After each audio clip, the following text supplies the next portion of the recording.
cameras in perpetuity from the trial, and that's what they're fucking with. It pissed me off. Those people whoever did that, they should be fired, right? They should be not allowed to go back there. They should be replaced by whatever outlets are employing them. Like, that is a monumental, either moral, ethical, or incompetence mistake. So, and take your pick. I agree, especially with such a high-profile case, like, it's like hitting the lottery to be in there as media. I was going to ask AB a question because he knew about the defense. You said that she's got a pretty good history of defense, AB. Yeah, from what I can see, very good. Like, for real, honestly, like, she's had 60 plus jury trials, not trials, way more trials, but 60 plus trials in front of a jury. She's had, looks like more than 10 capital murder trials. And she's, from what I can tell, she's had full acquittals, not guilty, on multiple murder trials, both state level, like this case, and federal level.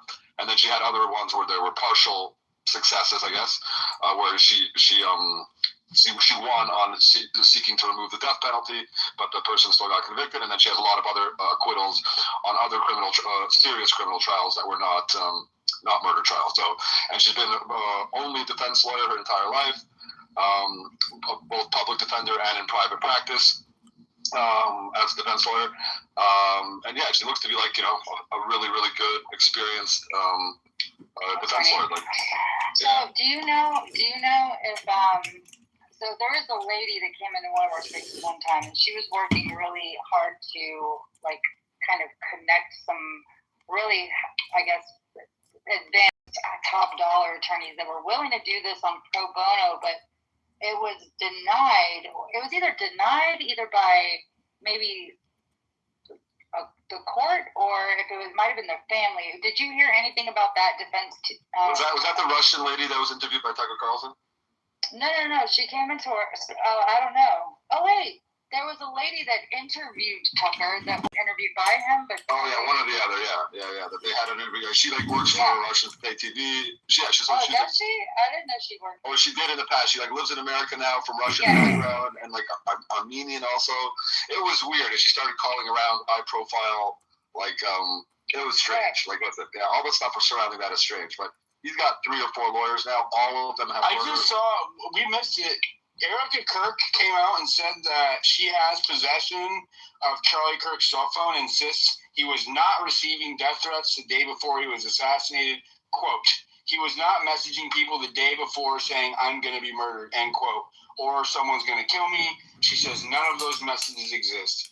What the hell is she doing with his cell phone? That's a good question, but the whole So the thing. Why wouldn't the FBI have it? Why would they have it? Utah police. That's evidence for a trial. How can that not be in custody? Because this is a big show. I'm sorry, it's a big show, and yeah, I did see I did see her saying that. So she has the phone. Messages can be deleted. Hey, we should probably wait to find out more before we start throwing around. Right? I know. No, I'm just saying it's a bit like we don't have to go off to the diligent read a headline and we all have to freak out about it. It's very possible. I'm going to play the clip. I'm saying even if it's true that she has the phone, it's very possible that the police and prosecutors took it into custody for a long time, copied all of its contents, examined it, had their forensic teams examine it, and then it's as part of the personal possessions. Yeah, but the defense is allowed to have their own experts examine the evidence. How can they do that if the evidence is in the custody of Erica Kirk? So it's a good question. It's a good question. So is she saying that she had it, or that she still has it? She has it. Current has it. No, it's a good question. It's a good question. They would have to I'll play the clip in just a second. I didn't know that. It came out while I was hosting the space. Shout out to Shadow of Ezra for catching that. That doesn't make any sense to me. It's crazy. I know. It is not uncommon for when someone gets murdered or whatever, that after a period of examination, that the first of kin, in this case her, would get those personal possessions back after the cops and prosecutors and whatever examine it. And copy it.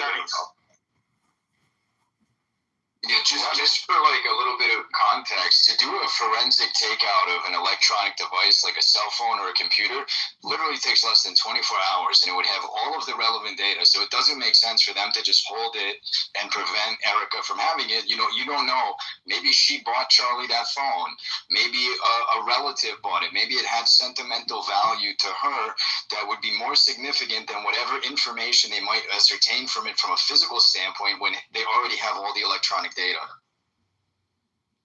Yeah, and it's possible it's already been examined by the defense team also.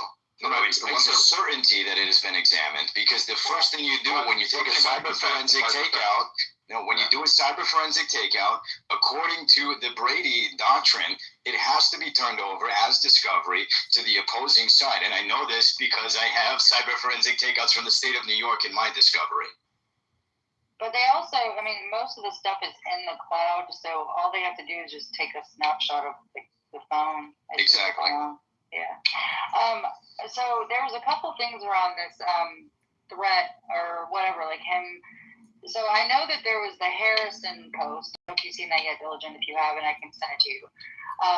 Where, like, this was in August. It was like August of 2025. He had said, basically, I'm not going to say any names, but, Charlie Kirk told, I guess a friend of Charlie Kirk that was close to him told him that Charlie was scared that if he changes his position on Israel, that Israel's going to kill him or something like that. Then, after that, so the day before he passed away, there was some weird account. It was some sort of like voodoo account. I don't remember the name of it. Do you guys? Oh no, Jezebel. That's what the name of it was.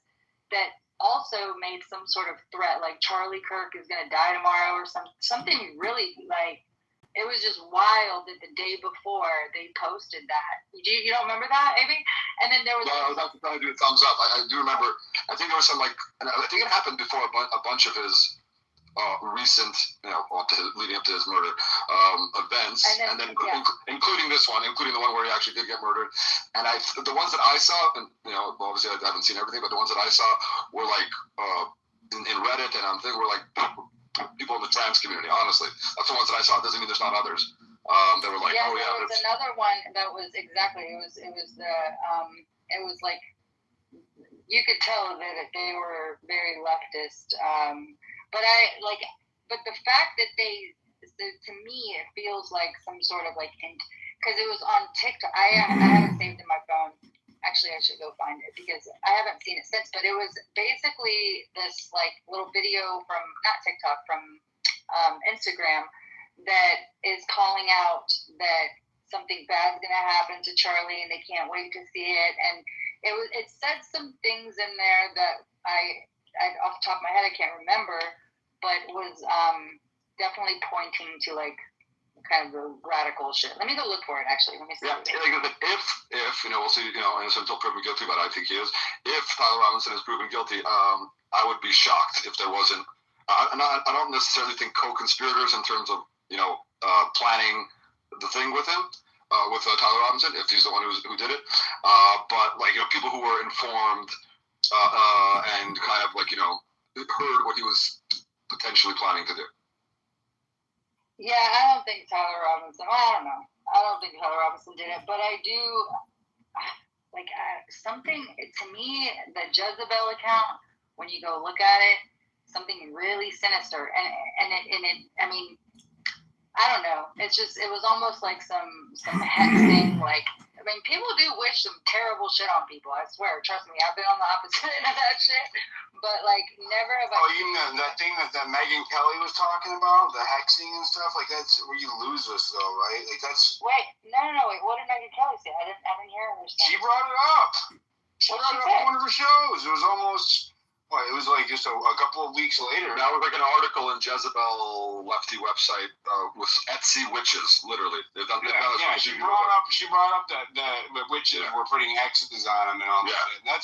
That's where you lose me, bro. You know what I mean? Like, I can look at the Egyptian planes, but when you start talking about, hexes and witches and Macron's penis. That's where you lose me. Sorry. Yeah. Listen, I got lost with the stupid Egyptian airplanes, honestly, and Macron's penis. I couldn't. No, I think the Egyptian airplanes, there's something to be considered. They were actually an overlap in location there, which I haven't really looked at. I looked at it like once a little bit, but I didn't get into it. So I actually looked at this quite a bit, Diligent, if I may. Yeah.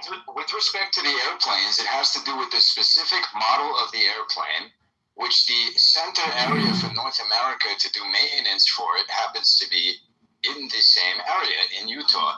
Furthermore, in 2019, when I was working for the venture capital fund Cockpit Innovations, as it relates to El Al and aviations, I became very familiar with the mechanisms and the standard operating procedure by which private planes have to be maintained and analyzed.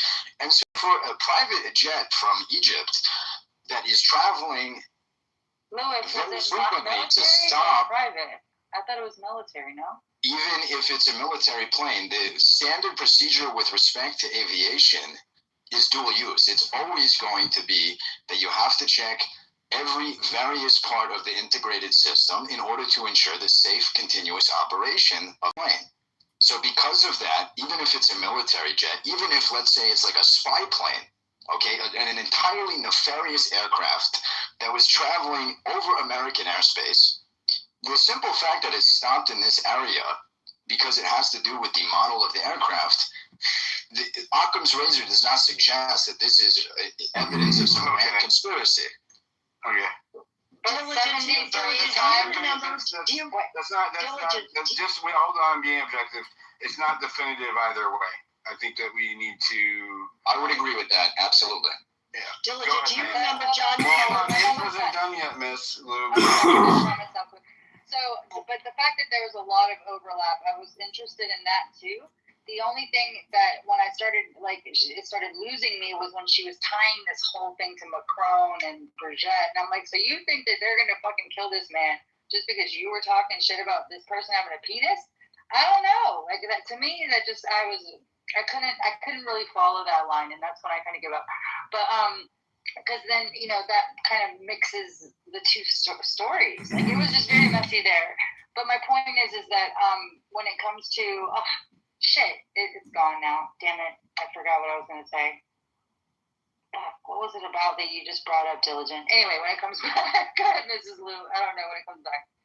I had some very No, funny you were jokes talking that I about will not. the plane. You were talking about, Amy, wait a minute, let me finish. Diligent, do you remember the guy who first put the information out about the, quote, Egyptian planes and the military planes was John Cullen, and then suddenly he was missing? Is that the guy? Is he still gone? Yeah, he's still gone. Yeah, but I don't know if he's missing because he was, at the very least, his account has shown a change of venue since he, quote unquote, went missing, right? Like he was showing in the Netherlands and now he's showing over in Hong Kong. So wasn't he the first? Wasn't he the first to bring up the planes? I don't know if he was the first, but he was definitely the loudest first. Okay. But I mean, it doesn't have any bearing, really. That's all. No, I just wondered if that was a reason that maybe he fled to somewhere else. It's all circumstantial, and just like we were discussing with, I was saying a minute ago to Lewis, is that it's not definitive either way. It is very interesting, and I think that dismissing the planes following Kirk or either of the Kirks for that long leading up to an assassination is definitely worth exploring, right? Because we're talking about an assassination with national and international implications. So definitely should definitely be explored.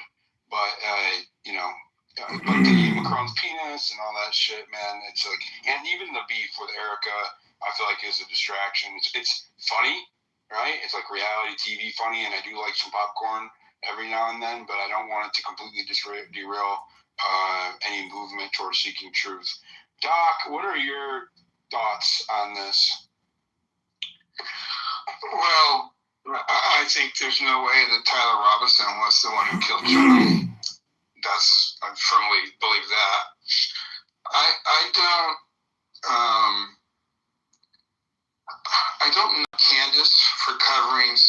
looks like Macron's husband's wife's penis. I don't, because that's, she's out to create content. That's what she does. A lot of people covered that story. As far as I know, the threats to prove that she's a woman or to sue Candace have not moved forward in any appreciable way. And why wouldn't they if Candace was correct, was wrong? So I sort of take a pass on that. It doesn't really interest me. Do you think Tyler's going to get a fair trial? No, he already is not. Today was his first appearance in court. His parents could not attend, and the public was prohibited from seeing a recording or hearing. For a segment of it, not the entire thing. Well, for however much. Why were his parents barred? I mean, the stories about their parents. Especially since they haven't given any publicity at all. It is weird that they wouldn't even allow them to attend, since they don't have, they have a very clean track record of not being public. It's weird that they did prohibit them from attending. Diligent, aren't they under gag too? Is there evidence? Do they want to attend? Aren't they under gag? No. Yeah, they are. No, they are not. No, they're not. People misunderstand the gag order that was issued in this case. Yeah, we And they were there today, sitting behind him, and they had to leave. Right. Why did they have to leave? It's a public trial, okay? And what was filed with the judge to seal the records, to send out an express ban against any attorney who might be called upon to work on the case for either side, the prosecution or the defense, was a warning to the public, to every lawyer in the country, right? If you talk about this, you'll be barred from participation. That sounds massive, Doc. Do you have a copy of that filing? Because that is like a bombshell. That would be national news. If what you're saying is accurate, that is unprecedented in the history of American jurisprudence, which leads me to believe that perhaps you would misrepresent that. No, Lewis, you're on. The way that the order you claimed that he is not being given a fair trial. Please explain exactly how he's not being given a fair trial. I'm not going to participate diligently. I just moderated him, okay? And I have no interest to debate this with you. It's rugging for me, and I can't really hear you guys clearly. I'm going to try to fix that. Please don't interrupt each other. Doc, go ahead and finish. Yeah, I don't want to debate, Lewis. You asked me what I thought. This is what I'm saying. I don't need to prove it or care what other people think. This is what I think. And I believe that I have, good reason. Lewis, you're like a child, dude. You still are. You're the one who doesn't want to engage in the sum or substance of your argument. You're making I haven't made that. I'm not making an argument. You're confused. All right, I'm not making an argument. He doesn't want to argue, and I called on him. So please stop. I will let you respond after he's done. Don't make me drop you. Go ahead, Doc. Yeah, I won't engage in debate with Lewis. Okay. Just continue finishing your points of why you won't get a fair trial. You have a very valid point about the closed session hearing. That's a mute glitch, by the way. I'm not muting you. No, it's okay. It bothered me a lot today to see that. And not only is it a closed session today, but they were also discussing an October hearing that was another closed session hearing where obviously something of great import was implied because they're sealing the transcripts and the recording from that day. Well, look at what is normally offered in a murder case to the public, and what bases can a court use? And a court can justify it almost any way they want in the interest of justice, quote unquote, right? And they think privacy or public knowledge of certain information could be harmful to the defense, not to the prosecution, but supposedly to the defense. What we don't have is we don't have a ballistics report. We don't have an autopsy. We don't have any explanation for the caliber of bullet from the rifle that far away didn't totally tear apart his neck. The wounds are inconsistent with the reported assault rifle. all the questions about his clothing, his backpack, walking to and from, these have all gone unexplained. And so I'm sort of past that. I don't think he's going to get a fair trial. To answer your question, what is more concerning to me is because I think it strings and travels along to some really fundamental issues that I thought Trump was going to resolve in his second administration. And that's the deep state involvement with a broad range of blackmail operations that I believe, including the Charlie Kirk assassination, the Epstein files, and the failure to release them. I just posted something, and I'm sure a lot of the people in this room, people, especially speakers, will have seen it by now.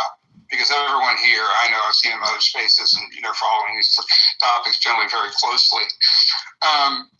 Erica Kirk looks like a classic sort of honeypot situation. Her dad worked for the Defense Department or for an arms dealer who was involved with the construction of early self-defense rocket systems in Israel. That seems to be a fact. Okay. Another fact is I was able to confirm that he was associated with Raytheon to some degree, but I couldn't ascertain, personally, what level. But it is true. The family was entwined with making weapons EMP-proof, missiles, systems, etc. So they did actually have a relationship with Raytheon. And I don't know, I wasn't able to independently verify his role, with the Israel and shit. I think some of that may have been exaggerated, but I couldn't independently verify it. Yeah, hang on. Oh, Maze, get out of the shower. Go ahead, Doc. Yeah, no, so I have a few more points to make on why I believe what I believe, which I think was a general question I was asked. And I think that May is pissing. I don't think she's in the shower, but I could be wrong. Yeah, I'm talking about that. Anyway, I'm gonna lose my train of thought here. Oh, we're doing that. Please stop. Maze, it sounds really bad, whatever you're doing. Go ahead, Doc. Yeah, and the other thing is, it seems true that Erica Kirk at least knew Gail Netanyahu, Bibi's son. I posted, and others are reposting photographs of her in 2019 in Israel with Gail. Yeah. Well, I don't see Tyler's, but a lot of people are reposting it. No, Tyler Boyer is in the photo. Oh, okay. Well, okay. Color me shocked. And that's 2 years before she married Charlie. So she's got all these military-industrial complex connections. Maybe his father was, did exactly what he did and what's been alleged. Circumstantial evidence doesn't necessarily mean guilt of anything. That's correct, and he could have been in that position and never had any relationship with, let's say, Israeli intelligence. that he was Sarah's daughter. I think it's interesting that they are using her to run point on the narrative since TPUSA failed miserably at trying to control it. It's like they pulled out their Hail Mary, right? Which was because she has the grieving widow emotional shield, and so that's why to refute her or to criticize or be skeptical or have scrutiny of her is to attack a grieving widow. Right. Well, that's what Barry Weiss was saying in the interview, and Erica came out at least along those lines rhetorically in the Fox interview. And why in the world, right? That kind of actually makes them look guiltier because listen to this. When you can't stand on the facts and you have to resort to emotional manipulation, you're ceding that you can't stick to the facts. That's just being objective. There are no facts. For anyone who claims that there's a factual basis for Tyler Robinson to have killed him, you have to thereafter explain why the evidence is not forthcoming to the public. I'm happy to do that when you're ready to let me respond. Hold on. We're really not. I don't care if you respond at all. Lewis, I promised him I'll let him rebut. Stop it. Yeah, that's fine. But go ahead, Doc. I'm not going to stick around. Yes, she has. I mean, it's inconceivable to me if she was the loyal, dutiful, loving, caring wife that the TPUSA and others now want to represent, what in the world is she wearing skin-tight leather pants at his quote-unquote memorial? Who is that? Look, I've had people very close to me in my life die. My mother, my grandmother, and everybody has. Spouses. It's inconceivable to me that anyone who is a grieving widow legitimately would do that. So that put me off from the very beginning. Touch is just her love language, Doc. Don't judge her. Don't. Look, and She's an angel. She also won. This is the last thing I just discovered. I'm not doing a deep dive. I'm just looking at my feed, which of course is the feeds all you guys share probably to a large extent. She won a Miss Arizona contest that was run by the Trump organization. So she's got connections into Trump as well. And no one is coming out now on the left or the right and condemning her for participating in Trump's pageants, quote unquote, which the left, recently and really for a long time have sort of. It is weird how Democrats are very silent on her, given that they are proclaiming that a leftist killed Charlie Kirk. Yeah, they are unusually quiet. It is strange. Yeah, the last thing I'll say is that'll be the last thing I say. I think she's in on it, or she's being blackmailed into it. She does have 2 small children. She has the financial opportunity of a lifetime to control this thing. Everyone who seems to matter, including and especially the funders of TPUSA, seem to have bought into her support. Who else has the magnetic personality? Not that she does. Who else has a magnetic personality and knowledge and faith that Charlie Kirk had? Nobody. This is an organization that's built on a singular personality, and the only person who can carry that forward would be his legitimately grieving widow. But I think Candace has done a lot of damage to their story and to particularly the president and the other officials of TPUSA. They cannot contend with the open questions.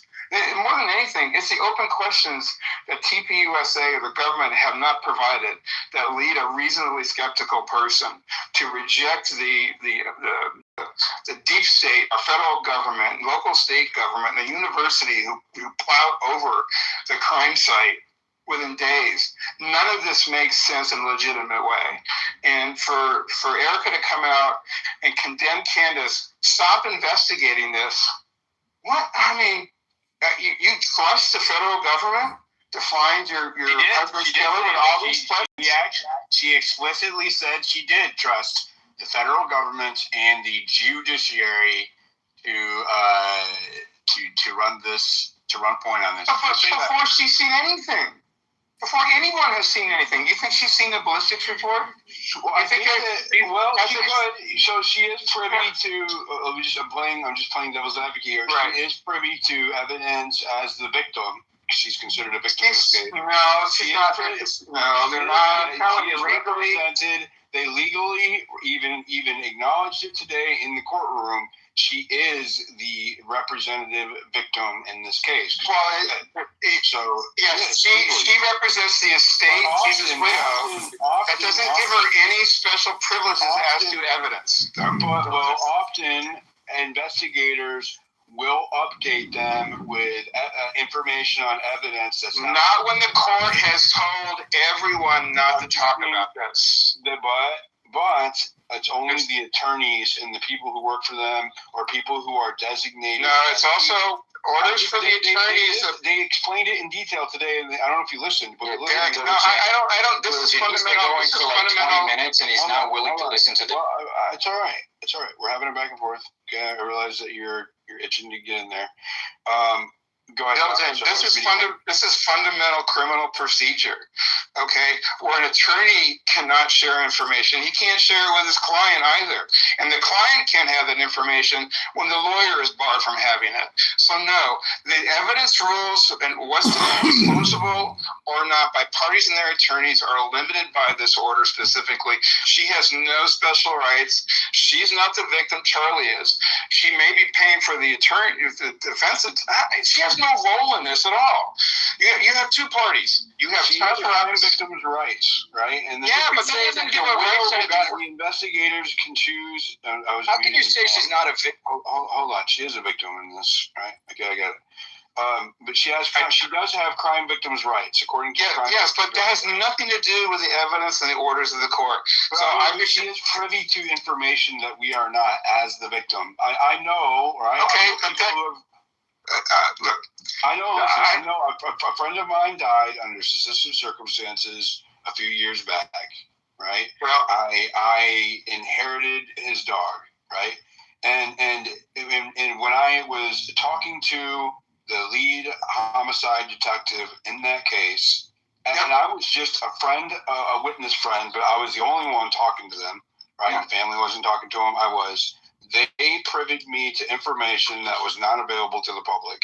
I'm sure at that level, if they're sharing information with me, at this level, the wife is going to be far more privy to information that we are not than, you know what I mean? Like, yeah, but the two situations are not comparable in the law. One is a capital murder case with international implications, and I'm sorry for what happened to your friend, but the completely different situation. You don't even know there was a court order to keep people quiet or not. Look, it's not an important point for me. People want to debate whether or not she knows more than the public does.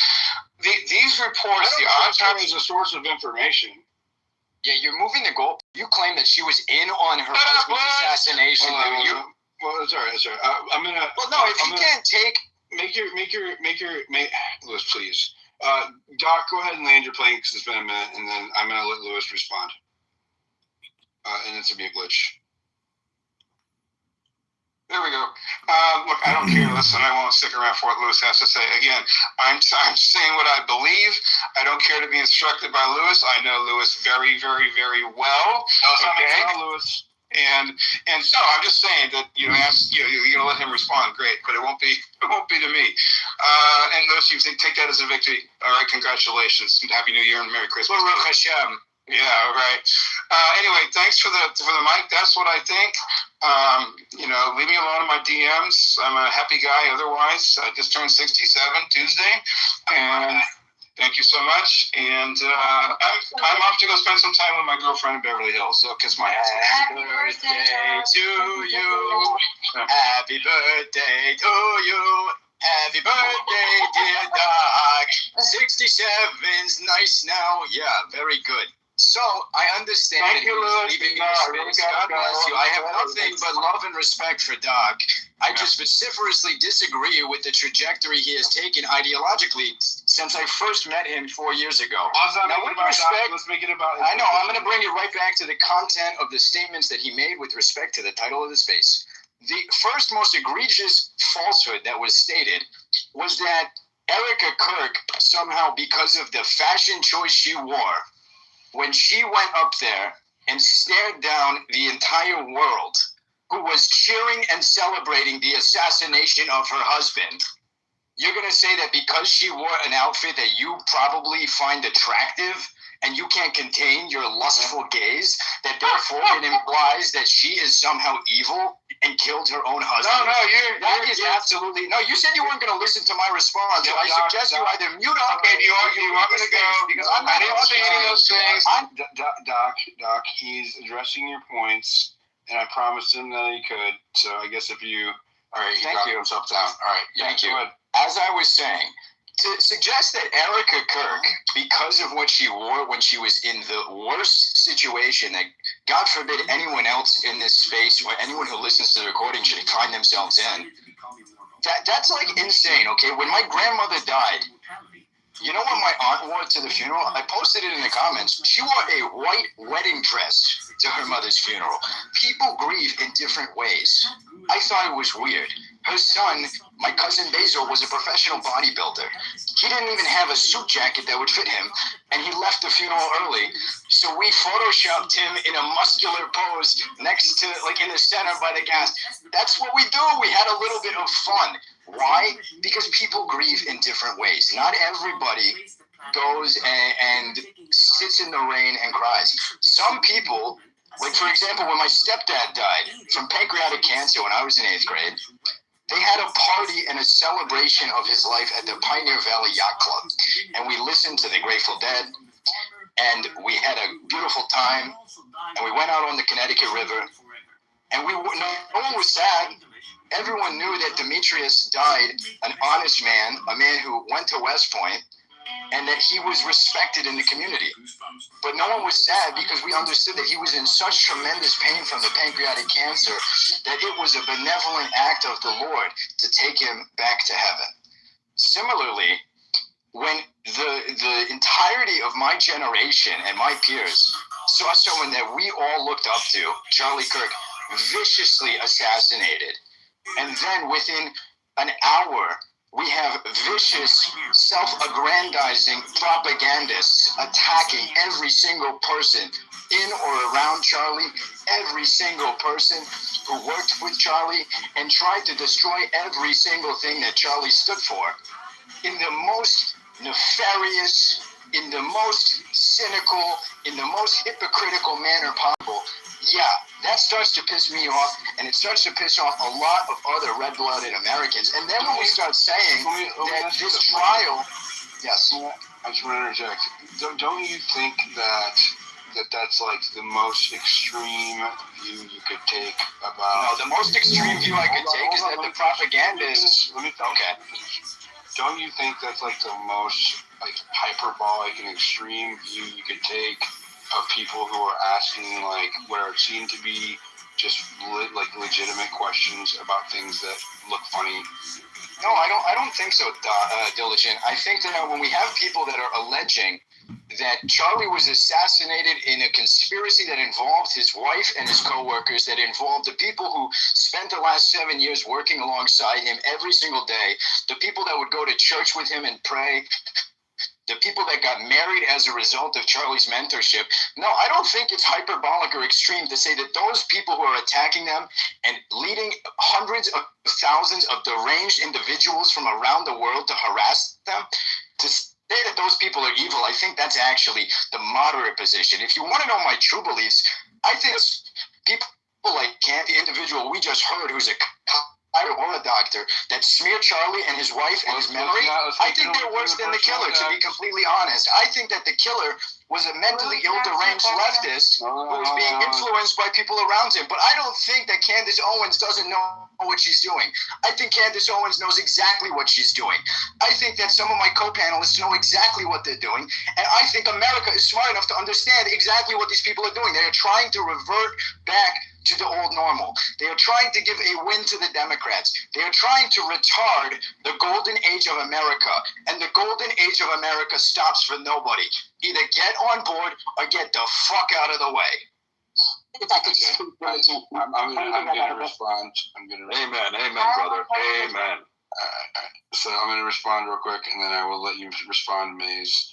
I agree with some of what you said, as in the fact that people who are outright claiming that TPUSA or Erica Kirk killed her husband are wrong.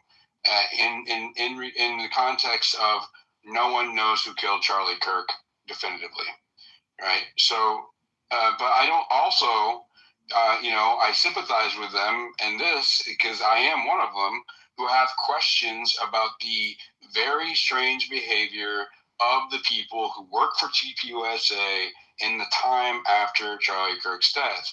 And I agree, Diligent. I'm not going to attack you for that. Hold on. Okay. Instead of when we were approaching it, well, I can only speak for myself, right? When I approached it from a very moderate, objective, casual tone of asking questions about this or that, I was labeled a scumbag. I was labeled a conspiracy theorist, a grifter. I even labeled you that, and I apologize because I attacked you viciously at the onset. Also, but I'm talking about people who work as prominent figures for TPUSA. I made no accusations, right? And so I think what's happening here, and this is where I feel like, the most extreme label is being misappropriated is, there are people who are making direct allegations that they can't prove. And I actually don't support that either way about Tyler Robinson or TPUSA. Because the fact of the matter is none of us knows for sure who did it, and none of us knows can prove it. So I absolutely agree, it's Bill. just broad brush. Yeah, I agree. And if I may, I'd like to speak to some of Turning Point's missteps because they in no way are in the clear. The only person who I hold absolutely blameless in this is Miss Erica Kirk. Okay? Because I had a Twitter space, actually, where Blake Neff opened up a space before he was going to a funeral for a relative, God rest his soul. And Blake made me the co-host. And for 4 hours, without Blake realizing who I am or what my background is, he spoke unfiltered. And I'm sure Blake is listening right now. And it was apparent from Blake's assessment and from the things that Blake was talking about while he had his guard down, that Blake is fundamentally not someone who should be publicly facing. He is someone who ought to be sat down and forced to read American literature, because Blake, even though he probably is going to deny it when he hears this recording, has via osmosis adopted a worldview that is promulgated by Alexander Dugin. Okay? And this is not a new development. In fact, for the last 6 years... What does that have to do with the president? It has to do with the way in which... So, Dylan, it has to do with... I'll explain it really quickly. I'll bring it back to the front-facing behavior right now.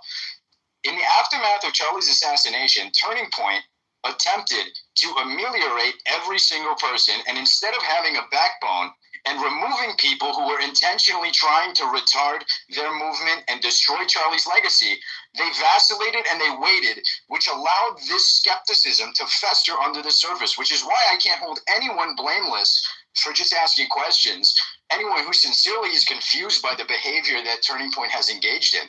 Why would they have Tucker Carlson at that event making claims about like hummus eaters in Jerusalem?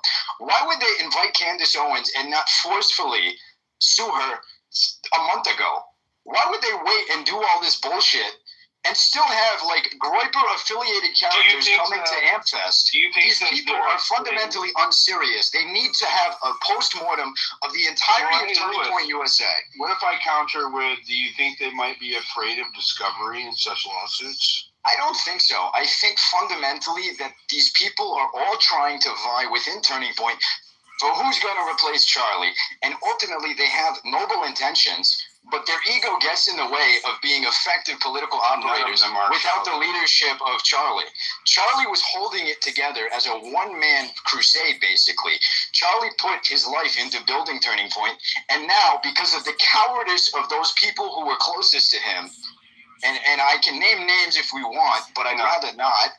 The cowardice of those people has caused Charlie's legacy to be in a perilous situation today, and they must move heaven and earth to resolve it. And I am willing, ready, and able to assist in that endeavor.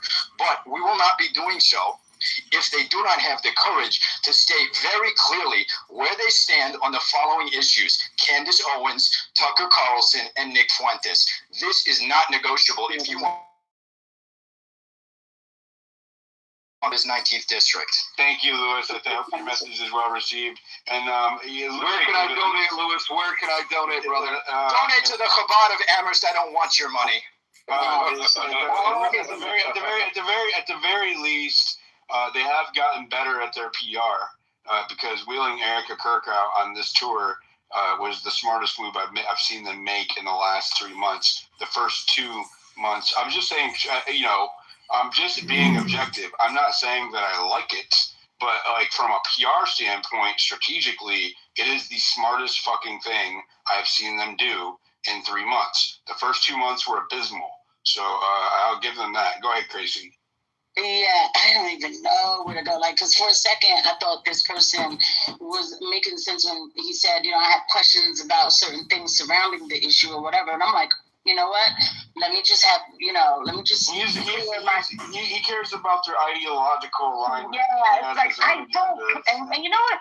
That's why it's funny because somebody will assume that he seems to think, which is funny, is that they're not extreme enough ideologically, and that is why the individuals who are also not being extreme enough ideologically are undermining TPUSA from inside. So I see like the angle that he went. No, you didn't say they're not extreme enough. You think those people? I'm saying it's not extreme enough, but like as far as like I think they're not smart enough. Not extreme or not extreme. They're not smart enough and not strategic enough to properly do what needs to be done to restore the image of Turning Point. They haven't been very confident, at least in the public sphere. Go ahead, Casey. I'm sorry.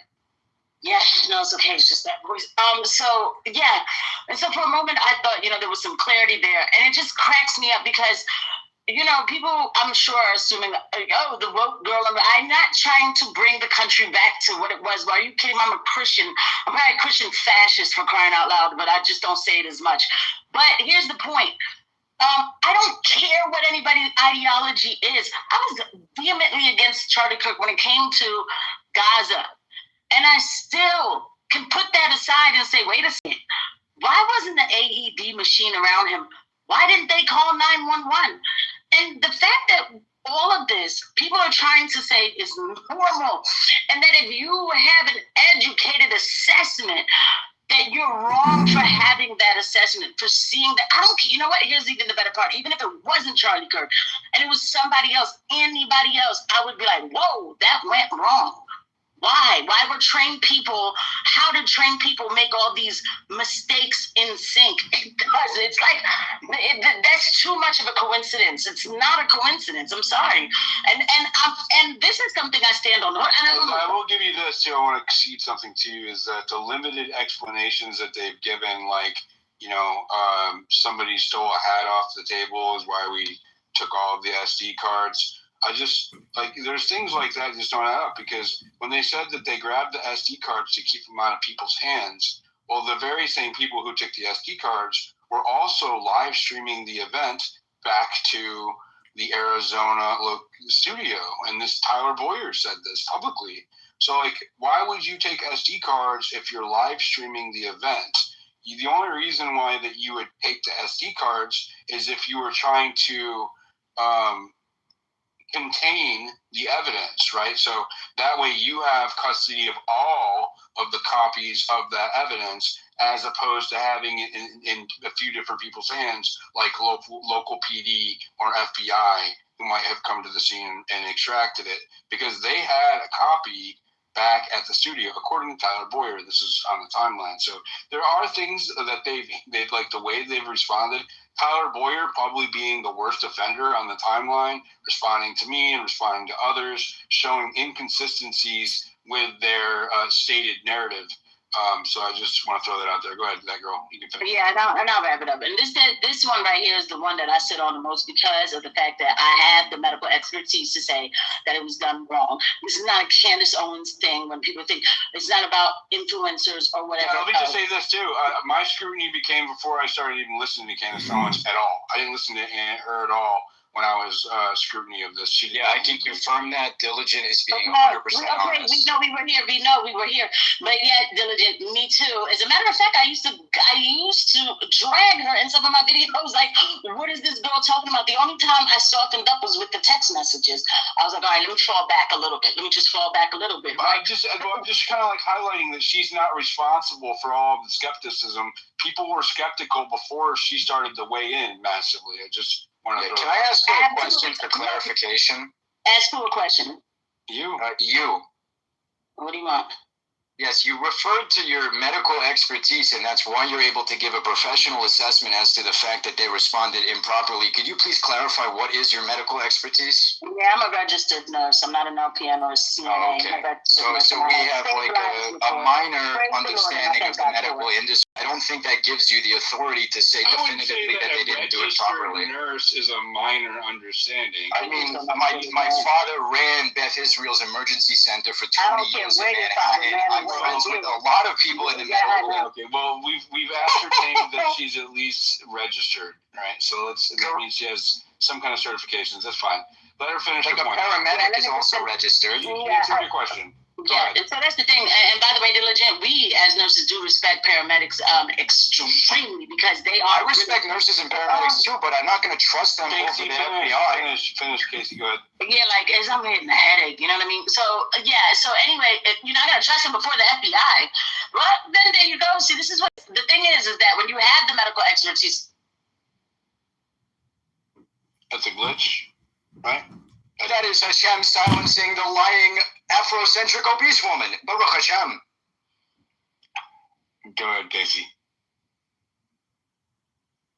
I don't know what that glitch was. I don't care what names he calls me. I've had Jews call me terrible names up for the past. And you would call us terrible names? Come on, okay, you're derailing the space now, Lewis. I want to continue to get to the rest of the hands because I'm wrapping it up in 20 minutes. Go ahead, Casey. Yeah, I'm trying to move on. I'm a psych nurse for crying out loud. Like, are you kidding? Like, it's one of my, like, really? You haven't even, anyway. So that's the point. And so now, like, and I'm the psych nurse understands the true nature of trauma medicine. The medical community, when I put out my I dropped him down for a minute. Oh, sorry, I didn't mean to go in y'all ears like that, but I had to get black with it. So, this is the last thing I said. That point is not touched on enough because it is the most basic. Sometimes you have to simplify this thing. Nobody can answer these kind of questions. They can't answer. They say, oh, well, he was dead anyway. Like, get the fuck. So that's what I mean. I don't have to go too far to know that is minutes later, like from the time sadly he was shot to he got to the SUV, they tossed him in. He couldn't even fit in for what I heard. It was done wrong. Okay, it was done wrong. And then of course thereafter with the evidence and everything else. But for me as a nurse, that's what I'm looking at, and I don't need anybody like. Oh, dude, that's the last time, dude. Stop doing the personal attacks. That's all right. Demons always come. All right, I don't allow anybody else to do it. I'm not going to allow him to do it. Go ahead. Oh, thank you. I came up literally to troll Lewis, so if he's off the stage, I'm great. Let's do his space. You can troll me. I'll hold the space. You can troll me as much as you'd like. Baruch Hashem. Yes, you cannot silence me. Thank you. I can, though. I'm going to drop you both down, and you guys can go have a space together. I think it'd be interesting to listen to. Go ahead, John. Yeah, you've brought up a lot of really interesting things tonight that I had never heard, especially that doc. There's just so many things to consider with regards to all this. Also, in the beginning of the trial today, when they were talking about what constitutes and is the definition of a witness, it's crazy that we have to define what English terms mean, like witness, and which witnesses can be, allowed into the trial. So it's, to me, this whole thing is like a controlled theatrical performance of information release, content creation, especially. They want to control which content comes in and out, what video is captured, what audio is captured. So the whole thing looks to me like a cover-up. And poor Charlie Kirk, everybody's so, concerned about Candace Owens. I'm still, are there not people still grieving that Charlie Kirk has been assassinated and the true assassin or the justice for Tyler, getting Tyler Robinson justice or executing him if he is indeed this, horrible demon? To me, the whole thing is, it's like the O.J. Simpson trial in a way where we're going to be strung along. And even your Grant Query earlier said that this was going to go to 2027. So dig in deep because this could go for years. And this is the way the legal industrial complex works. As you heard today, everything is scheduling and dates. And hey, I will agree to that date, but I want you to know if we don't have the information necessary, we want to push it back. So this whole thing is big media, big content. Tim Pool, Candace Owens, everybody, including yourself, is going to essentially get mind virused and psyoped and brought into this entire orchestrated media that's going to be created out of all this. But poor Charlie Kirk, is he gonna get true justice? I hope so. But we can't. Only time will tell. And we all witnessed a very traumatic event. Even my kid, who isn't, on social media a whole lot, and other people's kids that I know said that they kept getting sent or being pushed the video of him getting shot, like the very graphic one. and that has a traumatic effect on anybody. And so when it comes to, you said, PSYOP or it's all a big distraction or whatever, I can't think of, you know what I mean? Like, I feel like a distraction is when you are wasting time paying attention to something that you shouldn't be paying attention to. And I would have to disagree on whether or not this is one of those things. I think that this is this is probably the thing that they try to distract you from. That's why they're fighting so hard to control the narrative and disparage those of us who are seeking the truth. I am going to wrap it up. Grok, I want you to recap the space and then take us out.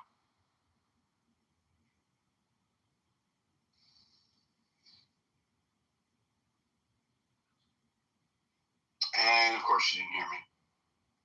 Noxie, or AB, go ahead. And then I'm going to go to Noxie for the last word. Yeah, two quick points, just I guess, following up on the gentleman who just spoke. I would urge everyone, including myself, but sincerely, from the bottom of my heart, it's okay to have a view going in. I have one, Diligent has one, others have one, but try to, if this is an issue that you care about, or a case that you care about, or a controversy, whatever, try to have an open mind and be willing to change your mind. Well, again, both directions, every direction, based on what unfolds, right? If truth is what you seek, then seek the truth, and be like, it's more important for the truth to emerge than for me or you or any individual person to be right.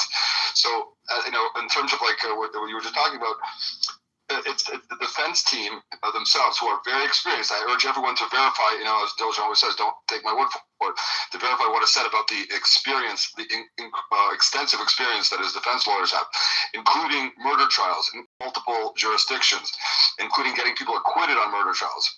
So if you care about the guy receiving a fair trial, even though I think he's guilty, think he's guilty, then you want him to have an amazing defense team. And it seems to me on the surface, I'll keep on looking, that is the case. And they're the ones who requested, even though I do want I think most of us here probably do want an open trial with, accessible to the media.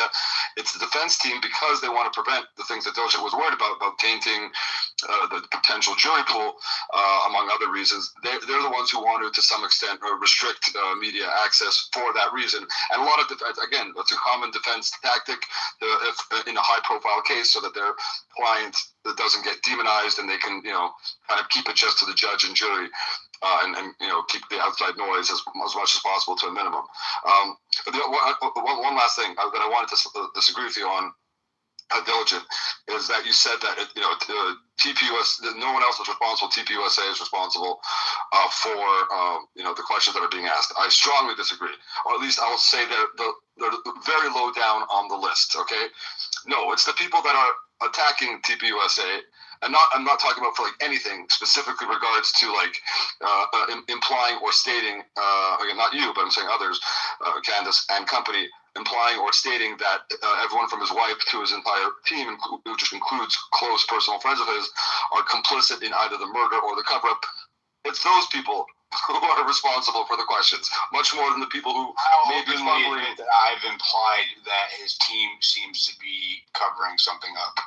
I'll say that, but not right. So I didn't say they murdered him or anything like that. And I definitely didn't say that about Erica Kirk. Right. But fine. And neither has Candace. But that was as a result of the interactions I've had with TPUSA directly, right? Like they came at me, or at least Tyler Boyer came at me in an ugly manner. So I mean, I just reciprocated. Yeah, listen, people are touchy about being accused of murder and complicity in the Friends cover-up. I didn't do that.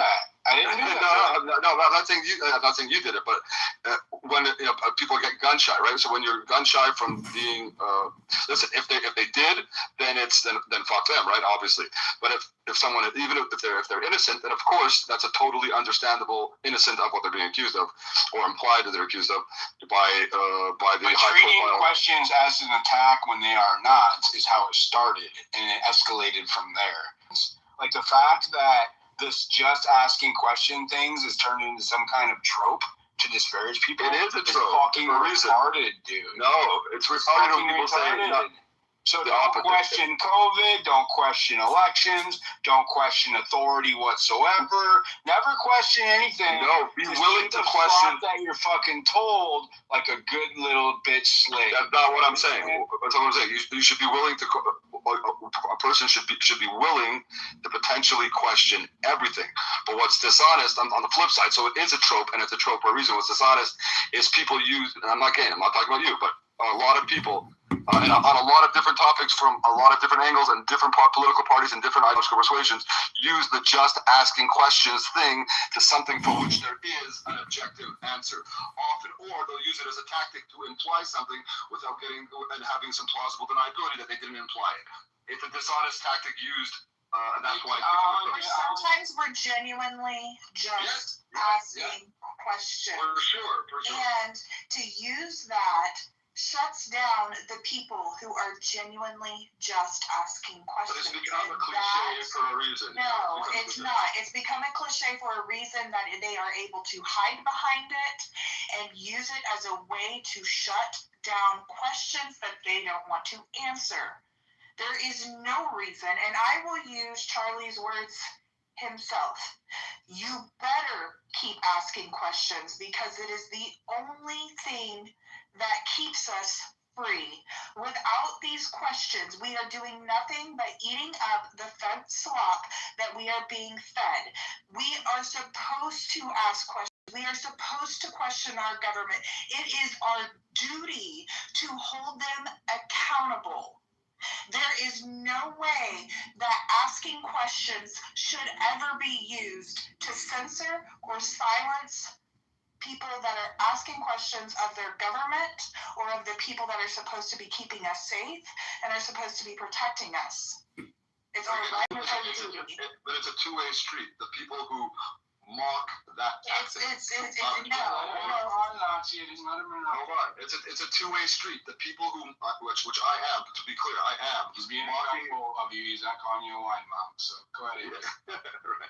Now, the people who do use that tactic and that specific phraseology when they're not sincerely asking questions, it is totally legitimate to shit on them and to mock them and to point out that they're, okay, not you, but the people who do act like that, are not asking honest questions. They're trying to cast doubt upon something of which there is not doubt. They're trying to cast aspersion or suspicion. Don't you think it's fair about a public execution that, when Charlie has a lot of followers across the spectrum, that, you shouldn't just immediately respond with vitriol to questions that are benign in nature or very objective in nature? I think any of us, I know for me, like I said, I've been falsely accused of something. I got off, not even acquitted. Like a question. I'm just saying, anyone who's been in nature. I'm not. But I've never been accused. I've never been accused of murder. What you're talking about, accusations. So I'm saying, if you're not getting, so I can see, I totally, that's the thing I'm most sympathetic to. Where they come from. If they're not guilty of what is being insinuated, which I don't think they are, but if they're not, you don't have to agree with me. If someone is not guilty of, and they're being accused of the most serious evil possible, I'm not saying accusations. Then no shit, they're going to go ballistic when anyone implies that they are. Especially if they're close enough. Because implies is subjective. You can say that any questioning is implied as an accusation, and therefore shield yourself from answering anything. But you wouldn't disagree. You wouldn't disagree that Candace, the most prominent one, is heavily implying that. Not you, but she is heavily implying it. I have to say, and I don't know because I wasn't paying attention at the very beginning, but the arc that I observed. No, she's basically saying it. Yeah. The arc that I observed was that she was actually, it seemed like she was giving TPUSA a lot of benefit of the doubt, because even when I side-eyed her a little bit when she came out with the video from one of the employees she said that she had been FaceTimed the video from behind Charlie, meaning that she was talking to somebody who had access to that video on the SD. I side-eyed her like a motherfucker when she said that, because she kind of corroborated the trajectory of the gunshot by saying there was no exit wound in the back. right? And then disclosing the blood flow, which we don't know because she didn't share that information. But I was like, okay, so she's actively talking to these people that are around Charlie and who are refusing to answer questions. For some reason, they're talking to her. So I was immediately suspicious of her when that happened because I had been paying attention really closely after she gave us the text messages, and then when she said that, I'm like, whoa, wait a second, why is she using access to control the narrative here? I immediately side-eyed her.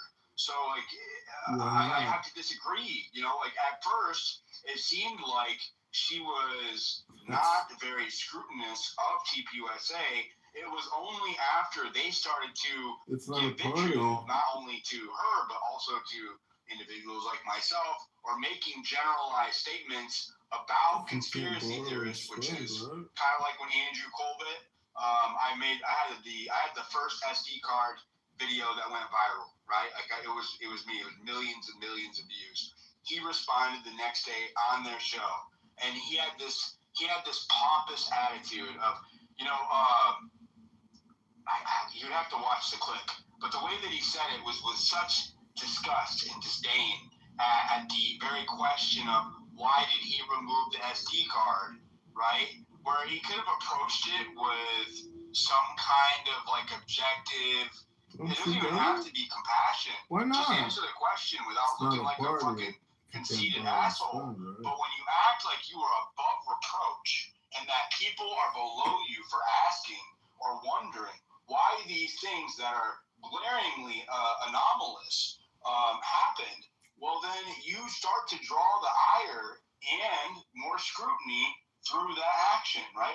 Now you are acting like somebody who, I don't know, it lacks the humility of honesty. That's what it lacked.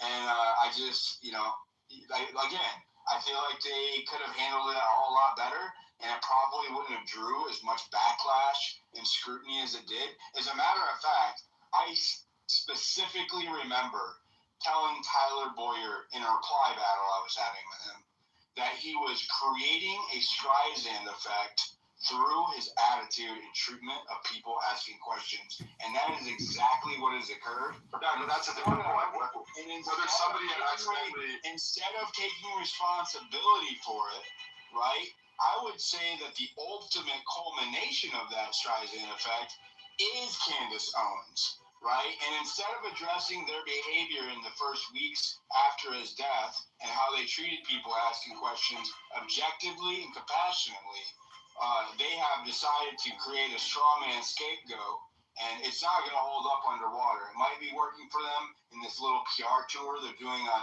all of the MSM, right? It's no accident that they're doing appearances on Fox News, CBS, these same institutions that lied to us during COVID, these same institutions that lied to us during the elections, right? That they're appealing to that crowd to try to push their messaging. You know why? Because when they're on Fox News and CBS, they're not getting pushback. That's why. It is a PR puff piece, and I'm telling you, it's not going to hold up underwater. Let's go to Dr. Train. Go ahead. Yeah, but maybe it is PR puff piece, but why? Of course they're going to. Everyone in the same situation would do that. Nobody wants to be accused of murdering your friend or boss. You would do that when you don't want to answer the simple questions. If you don't think there's any legitimate questions to answer about their involvement. Well, they don't think there are any, and I agree with them. There are no legitimate questions to answer about their involvement. Thanks, AB. Go ahead, Dr. Strange. Diligent. I know you're trying to close down, so I'll make this brief. I'll tell you a funny little story that kind of encapsulates what we're talking about. A group of kids, fifth graders, let's just say, friends, always went and played. Would go in the park and ride their bikes. One of these kids, their bike was stolen by this other kid, and the next day, the friends were talking to each other, and the kid who had stolen it saw them from a distance, and he started walking towards them and had no clue what they were talking about. And as he approached, he reached out to them and he said, what bike? He hadn't even heard what they were talking about. He just said, what bike? The kid had a guilty conscience. He knew that he was the one who stole it. So he thought he heard that they were talking about a bike. The reason why I bring this up is that the behavior of TPUSA, not all, some of them, comes across as having this guilty conscience. They're super defensive when they shouldn't be. If I was a friend of Charlie and I was with TPUSA, I wouldn't want to leave any stone unturned. I wouldn't rely on the official narrative. I would be actually in these spaces with you trying to look into this deeper and deeper without having to be on this defensive approach of just relying on whatever the narrative is, especially when the narrative has so many holes. So, I mean, that's really the crux of what we're saying. This behavior is not normal. This is not how you treat a friend, somebody who was assassinated in cold blood. If he was my friend, I would go to the ends of the earth to make sure that we get justice for him and not necessarily just rely on whatever the official narrative is. That's it. It's just as simple as that. I'll end with that. Thanks. Thank you, AB. And let me just say this. I had a Did you just call me AB? Oh, I did. I'm sorry. I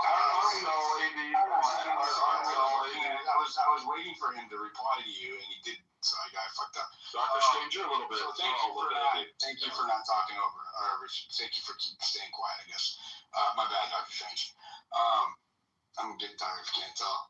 I just want to say this. I had a back and forth with a journalist on this platform, another citizen journalist, and I called him out. He made a post something like, Tyler Robinson is smiling because he knows that if you exonerate him in your head, he'll walk free, which is a very manipulative kind of just statement to make, I think, for a journalist. It's assuming that he's guilty, and then it's also making you, it's like emotionally extorting you to where if you believe that he might be innocent, you are somehow guilty of allowing him to walk free if he is guilty, like some kind of accomplice. And so I called him out. You know what I mean? I was like, is this objective journalism? And he responded, and he's like, yeah, I'm a journalist. I've been on the ground. I've been in your spaces, and I was like, yeah, you have. But I am open to the idea that Tyler Robinson is guilty of this crime. Now, I don't know if my other speakers are, but I 100% am, right? I am 100% open to the idea that Tyler Robinson is guilty of killing Charlie Kirk. But I am also open to the idea that someone else killed Charlie Kirk, okay? The fact of the matter is that we don't know who killed Charlie Kirk, and people who are out here pretending like they do are lying, and they need to be called out for it, right? And that is our job.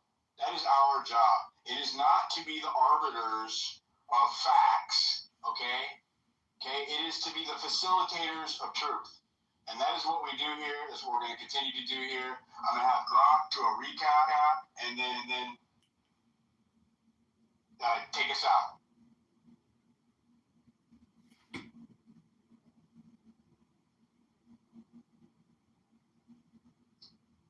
I'm starting over, Grok. I had to mute.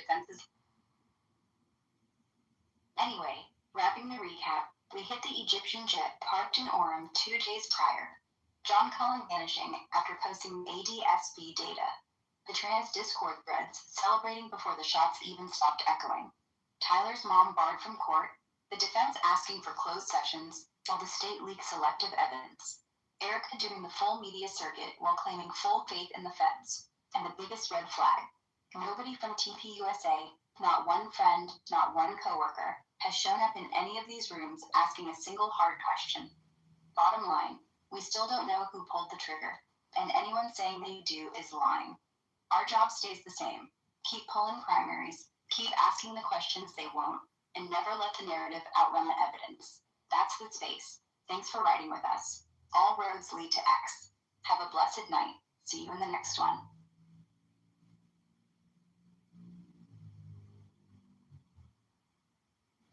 Thank you all for coming. Love ya.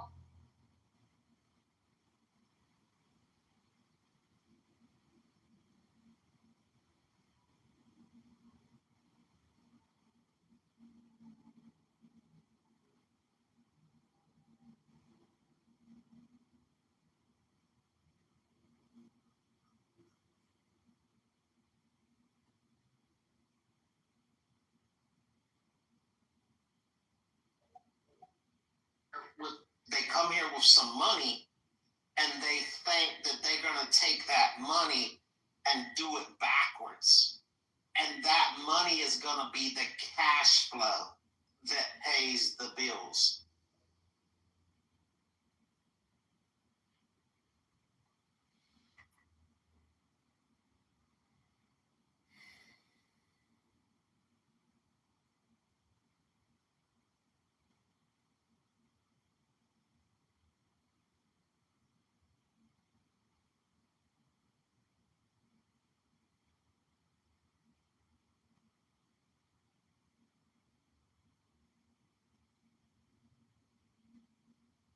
One of the biggest production disasters in history, Cleopatra.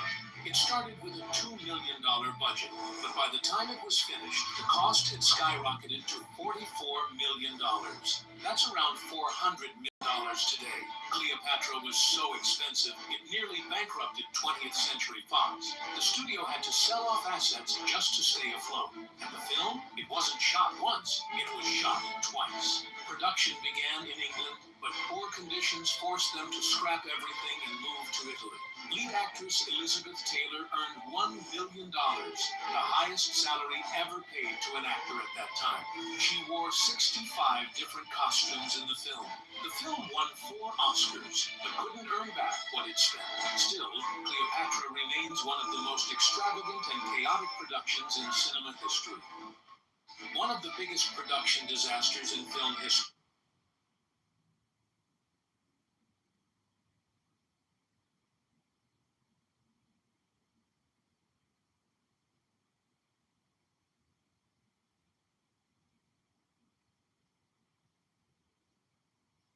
One of the biggest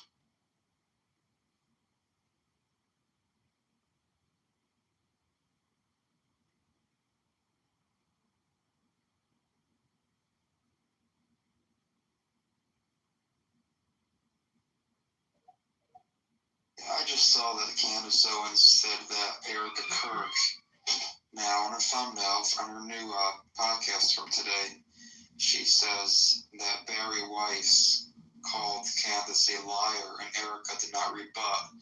And this is clearly, she's trying to use it as a pretext to fully attack Erica Kirk because that's what she wanted all along. And the fact that anybody is still falling for this evil monster is just it's awful, and something has to be done. I believe that Turning Point USA definitely has receipts to show that Charlie had been staying away from her in recent years.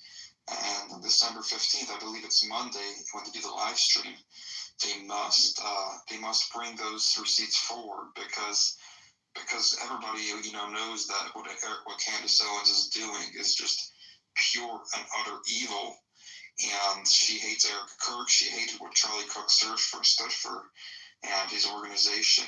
She's trying to get people to stop voting, which was Charlie's entire life's work, and she's trying to destroy Turning Point USA, and it's all because of her hatred for the Jews and her resentment for being sidelined. So I just saw that about, Candace talking about how Erica Kirk didn't rebut the fact that she was called a liar. And, we all see what's coming. Exactly. And she is a liar. She says that now, Candace Owens originally said the only person who can make her stop is Erica. Now Erica says stop, and Candace says, well, I'm not lying, so I don't have to stop until you tell me what I'm lying about. And she wants to drag Erica Kirk into this whole thing. And she's trying to, goad her. She's trying to get her to respond. And I hope it doesn't happen because it of just devolved into just a cat fight. And I just think that this is reached a boiling point. Anybody that still believes this, should be taken seriously as a person. It shows an utter stupidity, just so idiotic. And this is what we're doing.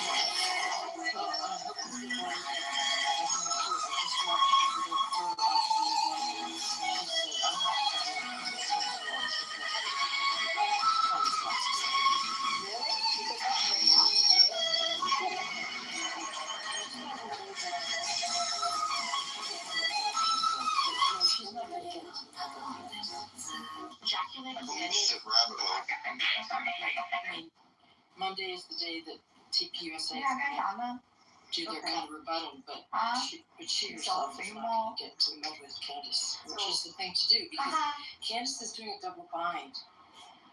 Cough the trap. Either way, no matter what America does, so you've got to do it. USAAC. Hurley was interviewed on Fox about an hour ago. It's an overwhelming level of evidence. Well,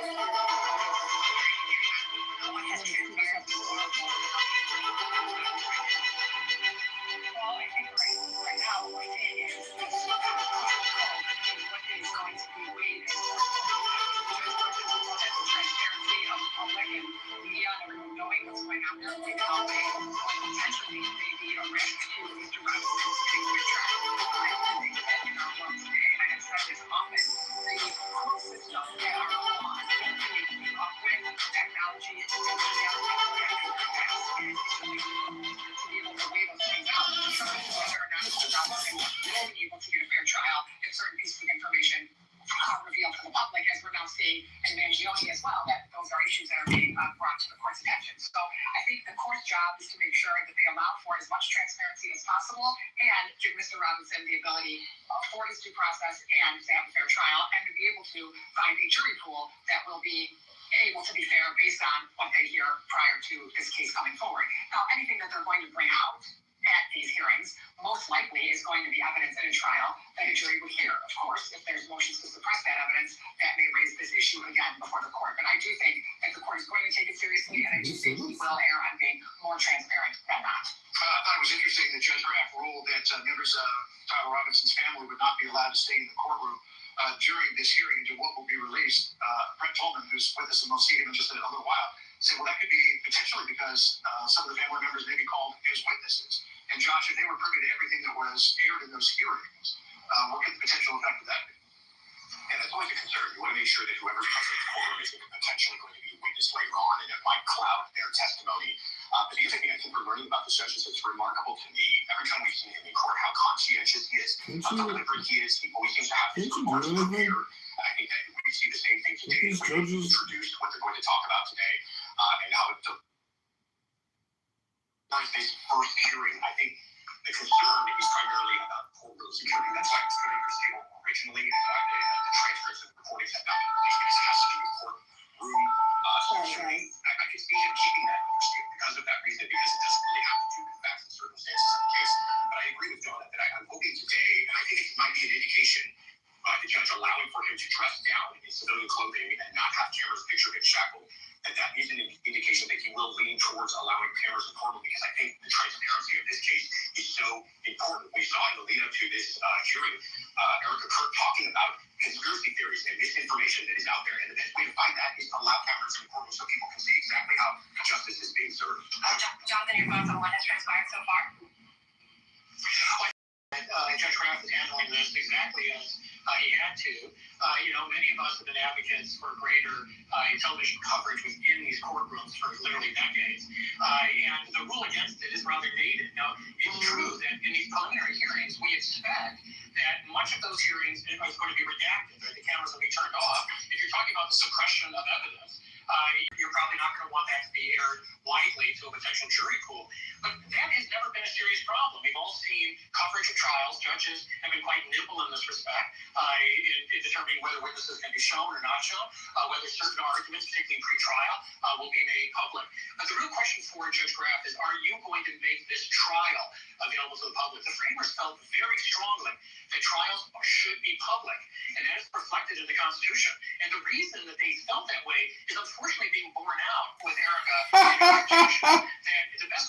avoid misunderstandings, to expose any governmental abuse, to expose what occurs in these cases, and for the public to be able to see it with their own eyes. And instead, if you have this lack of transparency, you have these contemptible conspiracy theories that spring up, particularly now on the internet. And this is a way to combat that, to allow greater transparency for all parties involved. All right, good thoughts, Professor Shirley. Jonathan, stand by, Donna, and Josh, stand by too, because we want to bring in Brett Tolman. He's the former U.S. Attorney for Utah, also the White on Crime Executive Director. Brett, good to have you with us. Good observation with the judge potentially excluding the family because they may be called as witnesses at a future point. In terms of the coverage of this trial and transparency, Eric occurred has a couple of different reasons. One is all these conspiracy theories that are out there, and whether or not people from Turning Point USA were somehow involved. And then the other is almost kind of like an eye for an eye. Listen to what you told Jesse Walker's back in the day. There were cameras all over my husband when he was murdered. There have been cameras all over my friends and family mourning. There have been cameras all over me, analyzing my every move, analyzing my every smile, my every tear. We deserve to have cameras and let everyone see what true evil is. So she's making the point that everything about her husband's assassination was very, very public. Why should the man accused of perpetrating it be shielded from public view? Well, she makes an incredible point. I mean, the reality is, what we're analyzing, John, is can you preserve constitutional protections, due process, and a fair trial with cameras in the courtroom? And I'm afraid that the old arguments don't really apply. The strongest argument that many have argued is, well, it turns it into a circus. You have lawyers that want to become actors and judges, and perhaps the O.J. Simpson trial was something that jades that view. The reality is, though, this is something that is needed in order to achieve justice, because you do have to have the public as part of this, and that's why you open courtrooms. Jonathan Turley's absolutely right. They got contemplated opening the courtroom and the citizens walking in. They sat in the rafters and the galleys and everywhere else. They sat and watched trials occur. Now we have media that can accomplish that to a greater extent, and it needs to happen in this case. Brett, standing here in New York, we're watching this tape playback on the screen right now of the moments before we heard from the judge.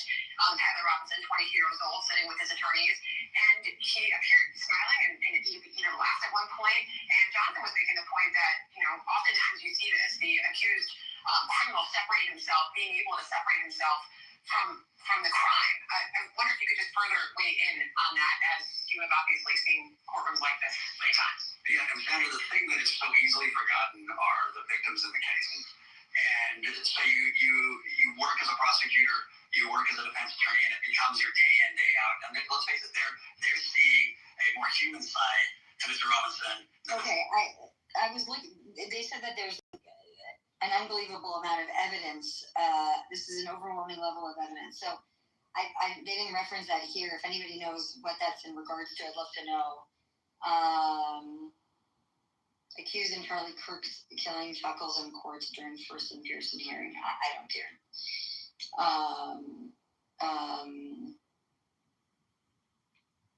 And they're saying very calm. Okay, well that's it for that. There's like a 10 more news so we can cover it. Carolina, I saw what you sent me. Is there something else going on that you need me to call for right now, or no? I just opened. It was, but I told him to postpone, and then the screenshot that I sent you was specifically because, like I said, that list, they're attempting to leak that list to the people that subvert TPUSA, specifically the groypers and the crazy crowds that are trying to go and get in the rooms with these people. So I'm hoping that the hotel lobbies that are listed on those lists are pretty well aware of who these people are. So we just need to make sure that... You mean the hotel security, not lobbies? Right. The security of the hotel, the security of the event, everybody needs to be on the same page because, again, one particular young lady that I was managing, had all these horrible things, being said and bad press. Has a call for disaster when you have a bunch of young people going to an event like this and they're just thrown in a hotel, These are the kids. This is the kids. So the way that it works with TPUSA is every student gets accommodations. Right. No, I know, but the list that they were talking about is the kids list, right? Not the adult guests that are coming. No, the adults have to be independent with their own lodging, so... Yeah. Yeah, that's it. But I do have the names of what you saw on the list, and then I also have the the location. So we're putting parameters in place to be able to spot from the street level before they even make it to a hotel. So all the kids should be pretty safe. Okay, good. Hey, Bree, how are you?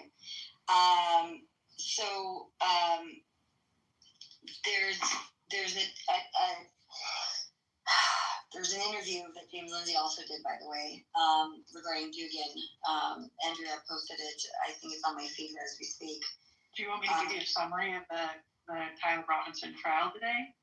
Yeah, I essentially just want to know, did they have a lot of evidence that were brought up? Or 22-year-old accused of assassinating took place 4th District Court in Provo, Utah, presided over by Judge Tony Graff. Robinson has been charged with 7 counts, including aggravated murder, a capital offense, felony discharge of firearm causing serious injury, obstruction of justice, 2 counts of witness tampering, and committing a violent offense in the presence of a child. Prosecutors have indicated they will seek the death penalty if he's convicted, citing aggravating factors such as targeting Kirk for his political views and the presence of children at the event. Robinson's appearance and demeanor, transported under heavy security, including an armed SWAT convoy and rooftop snipers mirroring the assassination circumstances. Robinson appeared in civilian clothes, light blue shirt, striped tie, khaki pants, as previously allowed by the judge to preserve presumption of innocence, but wore restraints. Multiple reports described him as calm, smirking, chuckling with his attorneys, and in good spirits, which drew outrage from observers, including Kirk's family and supporters in attendance. Several UVU students who witnessed the shooting were present. The core focus was arguments over public and media access to proceedings. Robinson's defense in the Utah County Sheriff's Office pushed to ban cameras and limit records, citing risks to fair trial. Yep. Hold on one second. There's this space only has a couple of minutes. Put a pause on that. I'm going to get right to it. I just wanted to cover one thing. Sorry, and I do want to hear the update on that. So there was a psychological profile assessment put together about Tucker. So I think for some of those that may want to, I'm actually, for me, it's a little bit, I'm not going to say soft, it's a little bit of a lesser version of the level of complexity we've gone into. But in general, for those to kind of understand the psychology of what's currently occurring with him, because I know many people are going back and forth, and what's the objective. The actual main point of what you see going on right now is that Tucker is pissed off Trump enough, both from a domestic and foreign policy situation, by causing both havoc domestically and internationally, of which we'll have to go through the extensiveness of what that looks like.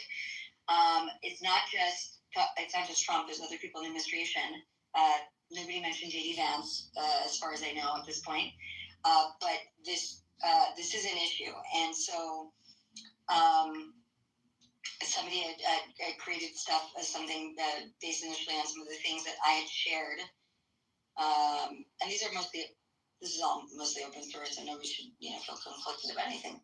But let me just pull this up. I just wanted to kind of go through a little bit of the key points, just for people that are going to be doing media and to try to figure out what's going on and why this is of concern. I was going to do this in a second when I had Barbie here, but I'm just going to, sorry. Let me just see something here. Just 1 second.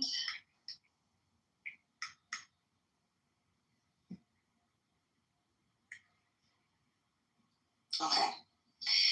So, this is it. Okay. So, there's an introduction to this, and well, let me just go through this real quick. Since departing Fox News in 2023, Tucker has built a new political project centered on demoralization, moral inversion, and coalition splitting on the American right. Tucker advances this project by elevating adversarial regimes, revisionist historians, identitarians and leftists, terror apologists, conspiracy theorists, anti-American dissidents, Sharia law, and feudalism, while attacking traditional conservative leaders, the Republican Party, Zionism, the military, the U.S. military, and Christian theological foundations. Through soft platforming, selective agreement, and unchallenged interviews, Tucker mainstreams narratives that recast America as corrupt, its history fraudulent, its institutions malignant, and its allies malevolent. Brick by brick, he replaces the conservative account of America as an exceptional but flawed nation with a story of civilizational decay engineered by hidden elites and, in quotes, demonic forces. This realignment is reinforced by theological framework that severs Christianity from the Old Testament, delegitimizes Christian Zionists and evangelicals, and reintroduces classic anti-Semitic tropes in modern form. The result is a worldview that fractures the Judeo-Christian moral narrative that has historically anchored the American right. Ultimately, Tucker is pursuing a divide and capture strategy that mirrors the far left's internal takeover of the Democratic Party. Just as the left used ideological purity tests, moral inversion, and factional pressure to reshape its coalition, Tucker is now pressuring conservative leaders, institutions, churches, and media figures to choose between his new radicalized audience and the traditional coalition that once aimed with the the following is some examples. Yes, the person that sent me, yes, I will send it to you. You actually better improve what that I'm great. I'll do that as well, yes. Sorry, let me just pull this out. Okay. Hold on a second. I want that. Yes. Yeah. Speaker panel. What'd you say? I don't see our guest in the speaker. Yeah. She's there. She's just, yeah. I mean, if she wants to request. Just drop out and come back in because I don't see the panel. Oh, I see what you're saying. Well, she's on a speaker. Did you see the list that came out for TPUSA? The one that Caroline and I know that you know already, but like it's a huge group of people. I am sad that Tim is not. I saw his Tim Pool's discussion on how he ended up backing out. That was disappointing. All around. That probably one of the thoughts, but he looks at a massive I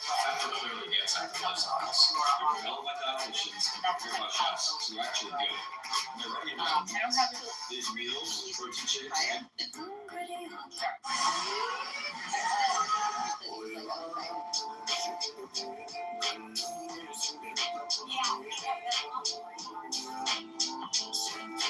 Set up for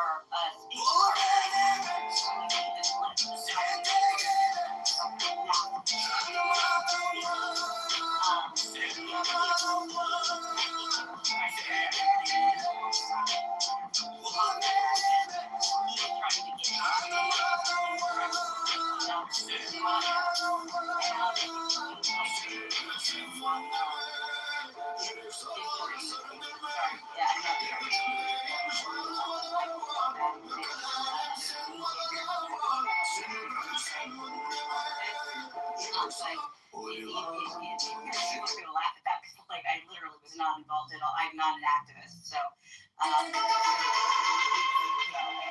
just was never on my radar. But that it was just a lot of lines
God forbid you want to. Okay. Yeah, I figure there's gonna be a lot, so I'm not. I really don't care. It's the subversive ones. Those are the only ones I worry about, you know. So, okay. So let me just go here. Okay, so every time you cut into something, it like loses the traction. But okay, so Tucker's demoralization playbook, delegitimizing American values and institutions. So uses moral equivalence, selective framing, positive portrayals of adversarial regimes and anti-Western ideas to erode confidence in America's moral standing and historical role by rewriting major events, especially World War II and Pearl Harbor. Tucker and his guests invert traditional moral judgments and undermine the post-World War II American story and identity, portraying American institutions, experts, and public servants as corrupt or malicious. He creates a pervasive us versus them frame to delegitimize core American institutions. Wielding religion as a wedge, Tucker applies selective theology and purity tests to fracture Christian coalitions. He detaches Christianity from its Old Testament foundations and undermines the modern biblical framework. Tucker peddles anti-Semitic tropes, portraying the Jews and Israel as a source of division in America and on the right, dividing through extremism by elevating grievance-based, identitarian, and supremacist narratives as legitimate interpretations of American life. Tucker stokes identity politics. Tucker launders extremist and adversary-aligned narratives, normalizing fringe, identitarian, or authoritarian viewpoints through soft interviews and plausible deniability, manipulating reality and forcing loyalty and mendacity. To maintain his narrative, Tucker utilizes gaslighting and contradiction, reversing prior statements, denying recorded positions, and substituting emotional claims for facts to destabilize audiences. By using targeted personal attacks, Tucker punishes dissent, enforces factional loyalty, and delegitimizes competing conservative voices. Tucker's core ideological shifts and how he advances them, delegitimizing American values and institutions. Tucker replaces the traditional conservative belief in America as a fundamentally good nation with a narrative that casts the United States as a corrupt, spiritually degraded, and inferior to its adversaries. Rewriting America's past, a central pillar of Tucker's worldview is the claim that America's history, especially World War II, is fraudulent or malicious. Churchill is cast as a warmonger. Tucker's guest, Darrell Cooper, a revisionist historian, say that Churchill was the chief villain of World War II. He was primarily responsible for that war becoming what it did, in quotes. The Allies and the Nazis were morally equivalent. Darrell Cooper, accuses the Allies of the greatest scale of terrorist attacks you've ever seen in world history. Well, we were at war, not terrorist attacks, but I'm just saying that as a side note. America has been fed revisionist history. David Collum, a chemistry professor on the show, says, I think the story we got about World War II is all wrong. And Tucker interjects, I think that's right. Tucker has revived long debunked claims and ideals, such as Israel killed JFK and the U.S. government facilitated 9/11, which have been repeatedly shown to be false. So these are just the first less than 2 pages that I just read. There's one other thing, defending America's adversaries. Tucker contrasts the dark retelling of American history with positive portrayals of authoritarian regimes and anti-Western actors. He highlights their supposed, where was I? Hold on 1 second. Oh, this is very detailed on the religious stuff. Give me 1 second. Okay, he highlights their supposed virtues, social conservatism, what he said about Maduro, for example, in Venezuela, protection of Christians, which is what he says about Russia, which they don't, or geopolitical restraint, or what he said about Nigeria, the Christians were dying there, right?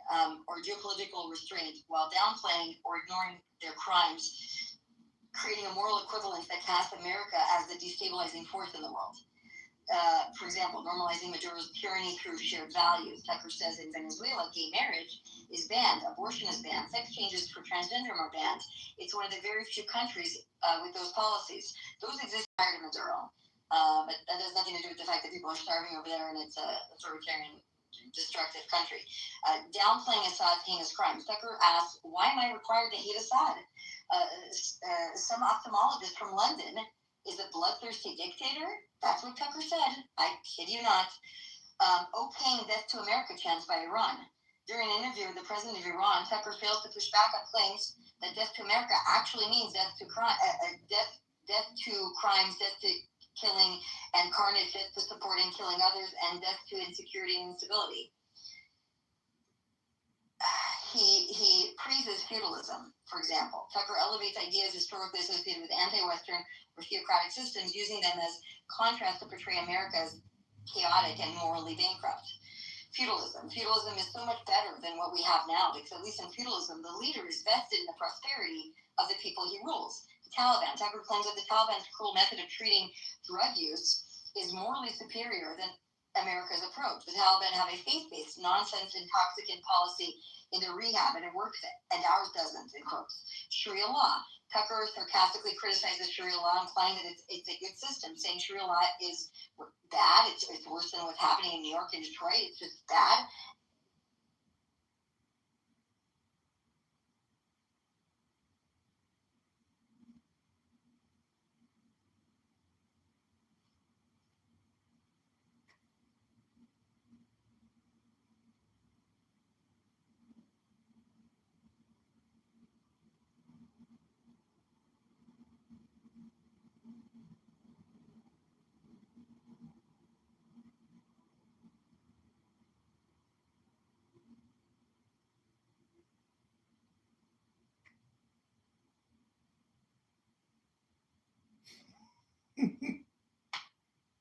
Fuck.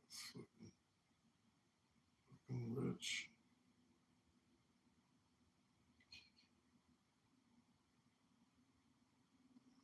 You got the keys. Give him the keys. Tell him.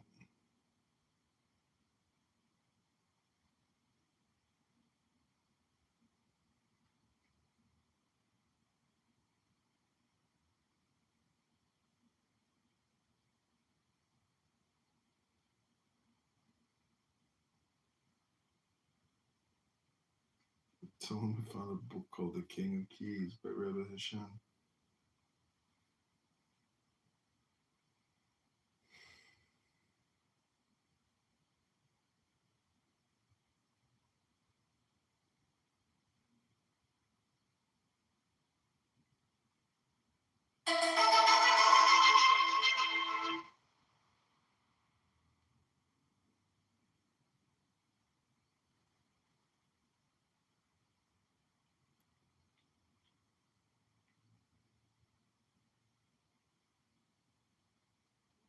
Someone's gonna kill me.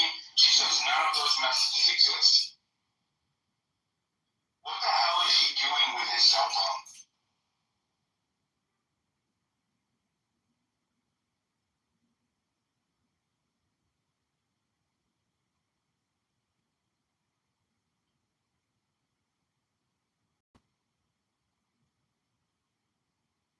Doing with his cell phone?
here, we gonna get some Gen X.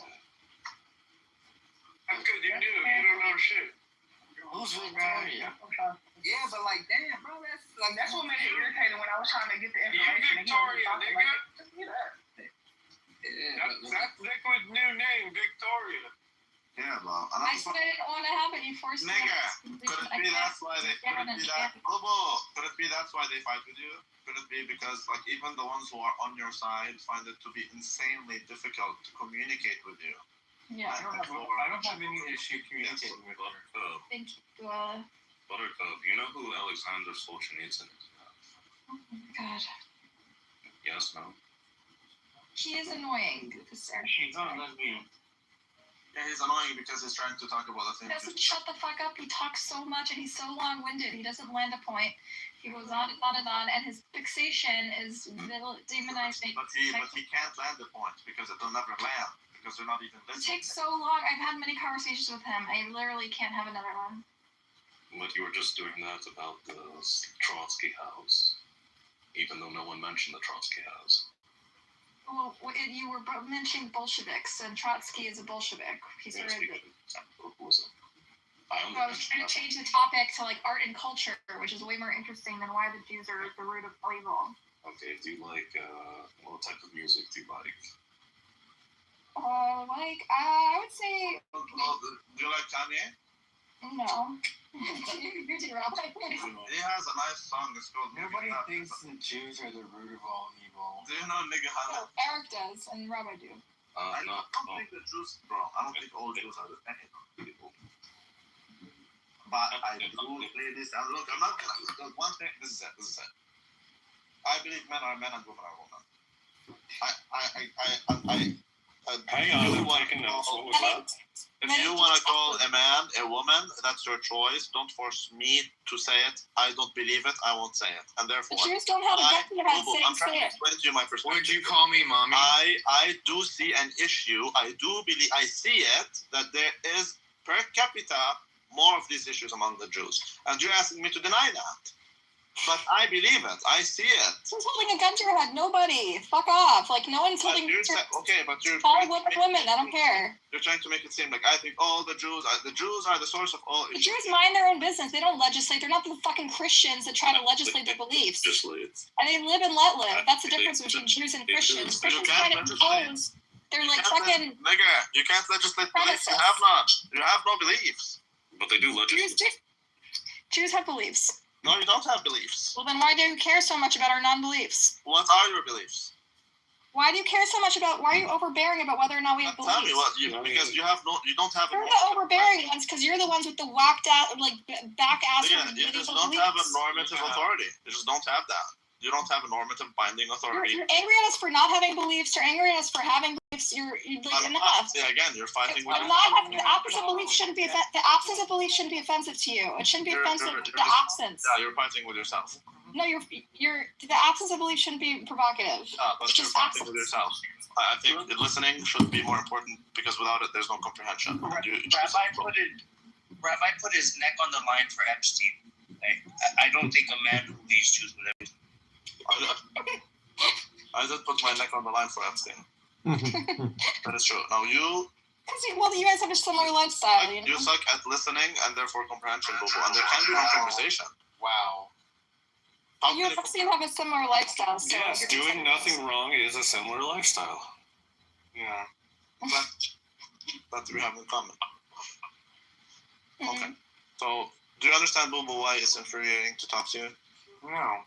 I'm just sick of this conversation. Everywhere I go, I get cornered by you fucking retards. No, everywhere you go, you corner yourself because you don't listen to what people say, and you turn it about you being a victim and you being attacked when no one's attacking you. We're just trying to have a convo.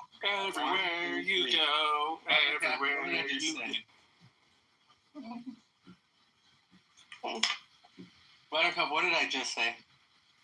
Everywhere you go? No, that was somebody else. What did you say? I said 1, 2, 3. I'm trying to help you. You must be high or something. I've considered that. I wish I was high.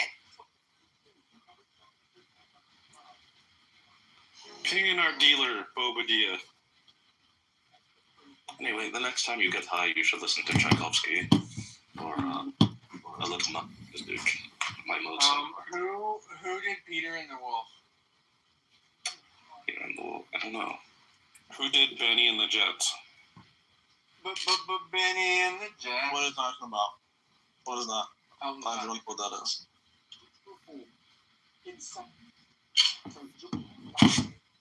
Oh, Charles.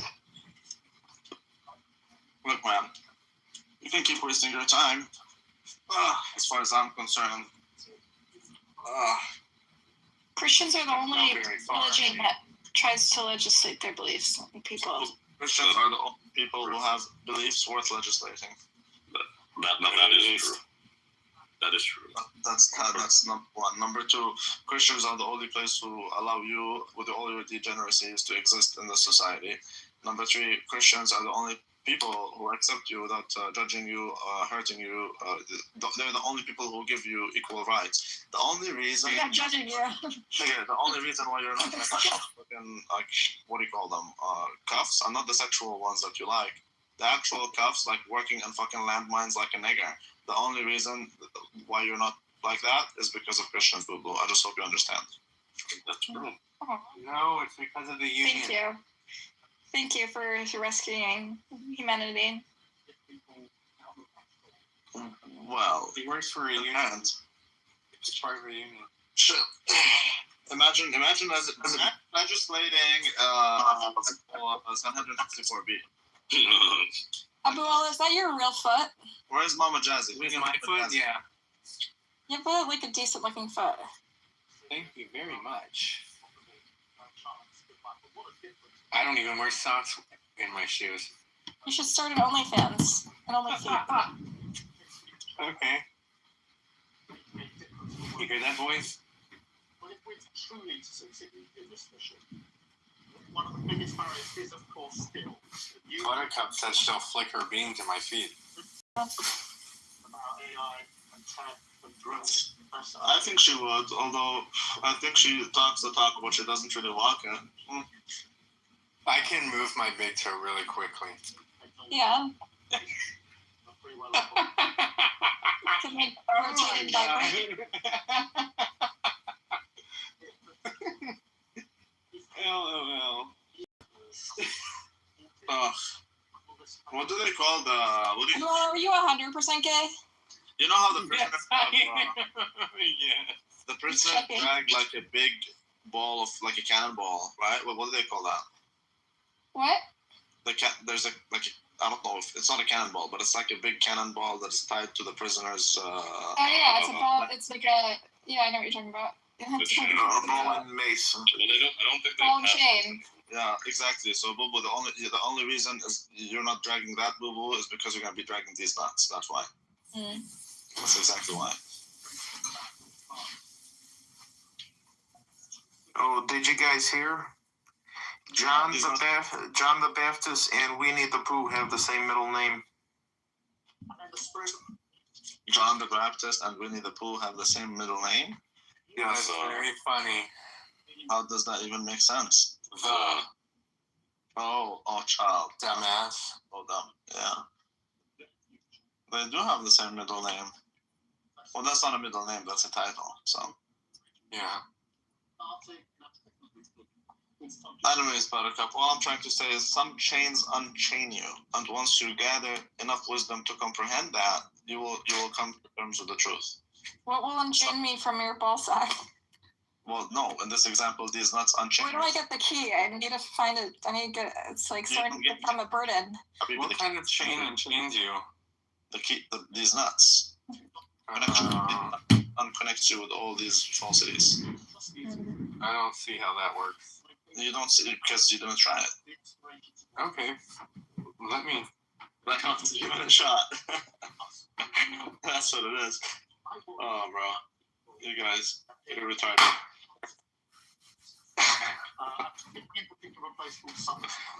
You're so annoying, Buttercup.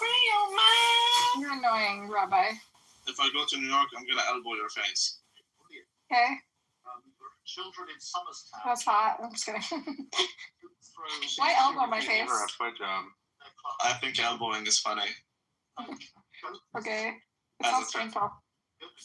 Yeah, people say I'm gonna punch you. They never say I'm gonna elbow you. Yeah. Want them to look out at the technology. Oh, my head hurts me so much. Fucking hell. This could belong to me, and so this work we're doing with I'm gonna knock your knees out from under you. so important. They've got a they've got a future. And you can't aspire to do something unless you can see it and feel it and understand what it is. And in this country, the technology needs to be built in that way. And whilst I'm on Summerstown, I do just want to give a short example of that and praise for investing in Summerstown, because I've thrown this challenge out to them many, many times. First time this guy. Children in the poorest part of my constituency aspire to work in your sector. Oh, child. Oh, boy. Oh, boy. Conspiracies around Erica Kirk. And Oh, no. grieving. Yeah, apparently there's more on her. Now put herself in the She spot. killed her husband. Out there making the rounds. So I think that She's the tranny lover. to address some of the various. I don't know what she is and what she isn't. I just know that she's. No, I do know what she is. She's pretty. Some of them might be debunked, and we're going to go through a few of them. But first, let's just go ahead and take a look at some of the media rounds that she's been doing. Most notably, she sat down. Do you know Kim Iverson? She's actually pretty good. Okay, sometimes she looks like a retard. I mean, sounds like a retard. Sometimes. She asks questions that sound stupid, or like she's not listening to the person, because she'll ask something that has already been said Which one is Candace? by the person, so she gets her guests to repeat themselves. Okay. So she sits down with Bart. This is now a lot of people are suspecting some of the conspiracies around Erica Kirk have been that That's right. she's major Zionist. Well, yes, I do like Kim Iverson. That her parents are major Zionists. That her parents, her dad in particular, worked for. She even said Shabbos. Happy Shabbos on Friday, and like then they throw their phone. So they're hardcore Judaizers. That was helping design the Iron Dome. That her parents are major Zionists. That Trump, she was Miss Arizona 2012, and that was when it was Trump's organization at the time. The Miss Universe organization was owned by him. And the thinking, so she's known Trump for a long time. She didn't meet Charlie Kirk until 2019. And there's a thinking that Trump and his team actually set her up with Charlie Kirk, that Trump was the one who facilitated the interview. What if Donald Trump is like Charlie and Charlie's Angels? And Miss Universe is just like a front for these female spies. Started dating instead, and then they ended up married. And the theory is that Trump actually set them up. And that this is, the overall assumption. And then there's also a conspiracy theory that we're going to get into about her organization, a charitable organization. That's right. To a Romanian children's charity that people say is linked to child trafficking. We're going to talk about that. But the problem with a lot of these conspiracies is that Erica Kirk is basically a giant Zionist and that she's doing the bidding of Israel. And it is odd that after Charlie gets killed, and a lot of people are suspicious that the reason he was killed was because he suddenly was turning on Israel, that they tried to stage an intervention, that he was, and then even 3 days before he was killed, he still said, I'm giving up on I'm giving up on Israel, basically. I'm turning my back on them. So the conspiracy is that Erica is deeply Zionist, that she's deeply entrenched with the Israelis, or that she's blackmailed or controlled by that. So it's one or the other. It's either she's got the motivation herself, or it's that somebody behind the scenes is influencing, blackmailing, manipulating her against her will. So it's either with her will or against her will. But nonetheless, the theory is that it's happening. They literally had him by the balls. CEO of TPUSA, and she's now making the media rounds, and that she's saying and doing all these things that are indicating her love for Israel, and that she is going to be making sure that TPUSA stays in the lane of pro-Israel. It's the most influential political organization for young people, and it needs to stay pro-Israel, and that's what the Israeli Zionist lobby is afraid of, that Charlie Kirk was going to take in a different direction. Much of the TPUSA youth are already in that other direction. Whenever they hold an event, you got a lot of people standing up. She's saying all the right things, all the big things. And a lot of those kids that are at those college campuses don't like any of it. So that left to TPUSA turning that ship around. I don't think they can. But nonetheless, they seem to be trying. And it seems, whatever the motivation be, whether it be by choice or by force, it seems that Erica Kirk is trying to steer TPUSA still in the Zionist pro-Israel lane. Now, then others argue that Charlie Kirk is dead, so we cannot ask them. They'll say, no, Charlie wasn't turning on Israel. He was still deeply pro-Israel. He was still very much in the cause of Israel. He saw Netanyahu Brought to you by Peter Thiel. say multiple times after Charlie was killed the same day how much of a friend Charlie was to Israel, and he was a great ally and a great friend. And, we've seen this narrative be spun at us, which is that, no, Charlie was definitely not turning on the Israel cause. He was super deeply pro-Israel. And so Erica is starting to make these rounds. And I got to say, these media rounds that she's getting are not helping with the conspiracies against her. Whatever the motivation be, whether there be a conspiracy against her or not, whether she's controlled or she's doing it on her own, her appearances are not helping. First of all, to sit down with Bari Weiss, the head Zionist of all Zionists, who was just installed at CBS News by the Ellison family, and she's been accused of being a Mossad agent. Then she sat there and did that stupid interview where she's like, "Oh, so you're Mossad? So what's Mossad exactly? I get accused of being Mossad, but what's Mossad?" Like, this head journalist of CBS doesn't even know what Mossad is. That's how stupid Bari Weiss seems sometimes. Child. She's made a lot of dumb statements. I don't think Bari Weiss is stupid, but I do think she's made some really eyebrow-raising comments. But nonetheless, Erica sits down with Bari Weiss. That's alarming in and of itself. I think anybody who sits down with Bari Weiss, you got to think they're probably pro-Zionist, because Bari wouldn't platform you unless you were. So here's a clip from her interview with Bari Weiss talking about Candace Owens. Podcaster Candace Owens, okay? At one time, a friend of Charlie's, at one time, an employee of Turning Point. She has been one of the main peddlers of these conspiracies, and she is making a huge amount of money on it. She is building her business of these lies. What do you want to say to her and the other people that are putting these lies out into the world right now? What a great neutral question. That's it. That's all I have to say. Stop. The way she says it also, stop. She looks at her like, we're gonna kill you too. Oh, child. If I can kill my husband, I can kill you too, bitch. Who does this lady's makeup anyway? She looks like a ghost. You don't need. Oh, really? I like her makeup, but I like girls with makeup. Those, the mascara, like she's crying all the time. That's right. I'll take her to a club like that. The man accused of killing her husband. Maybe she's pretty weird for a widow, right? She knows he didn't do it. Something to think about. Okay. In the next interview, so there she is sitting with Bari Weiss addressing Candace Owens saying, "Can't stop investigating the Egyptian planes and the Israeli connections or whatever this might be. You just stop that." Okay. In this next interview, Erica strangely says, now she's supposedly a deeply Christian woman, and she says Shabbat Shalom. She says this, by the way, that is not a phrase Christians use. Spooky. We all use it. Left saying it. Per time I said it even more than the Jews for a couple of weeks. And they kicked me out. His bags. Daddy's home.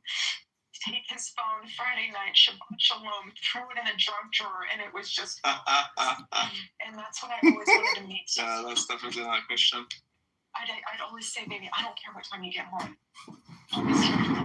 Your food will never be cold. It might sit out for a little bit, but I'll reheat it. It's fine. Shabbat Shalom throws his phone.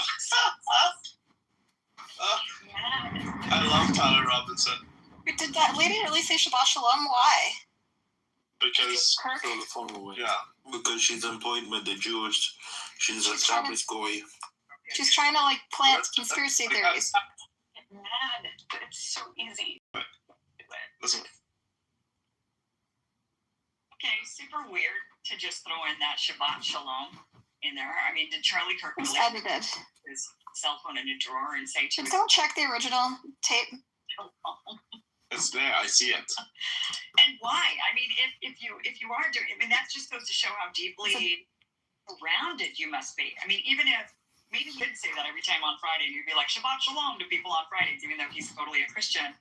That shows he was so deeply surrounded by people of the Jewish faith And then, Zionists. I mean, you just sit there and think, so was it that? Was he just totally surrounded and he didn't have very many Christian friends? And so it just kind of became habit to say? Or did she just drop that in there to signal that, yes, I'm still. I mean, obviously Shabbat Shalom, there's plenty of Jews who say this who are absolutely anti-Zionist and hate Israel and don't want to have anything to do with the country. But nonetheless, it is a strange thing to be saying suddenly in an interview, and it's like you're signaling to the Zionist crowd, like, I'm still here and I'm still with you.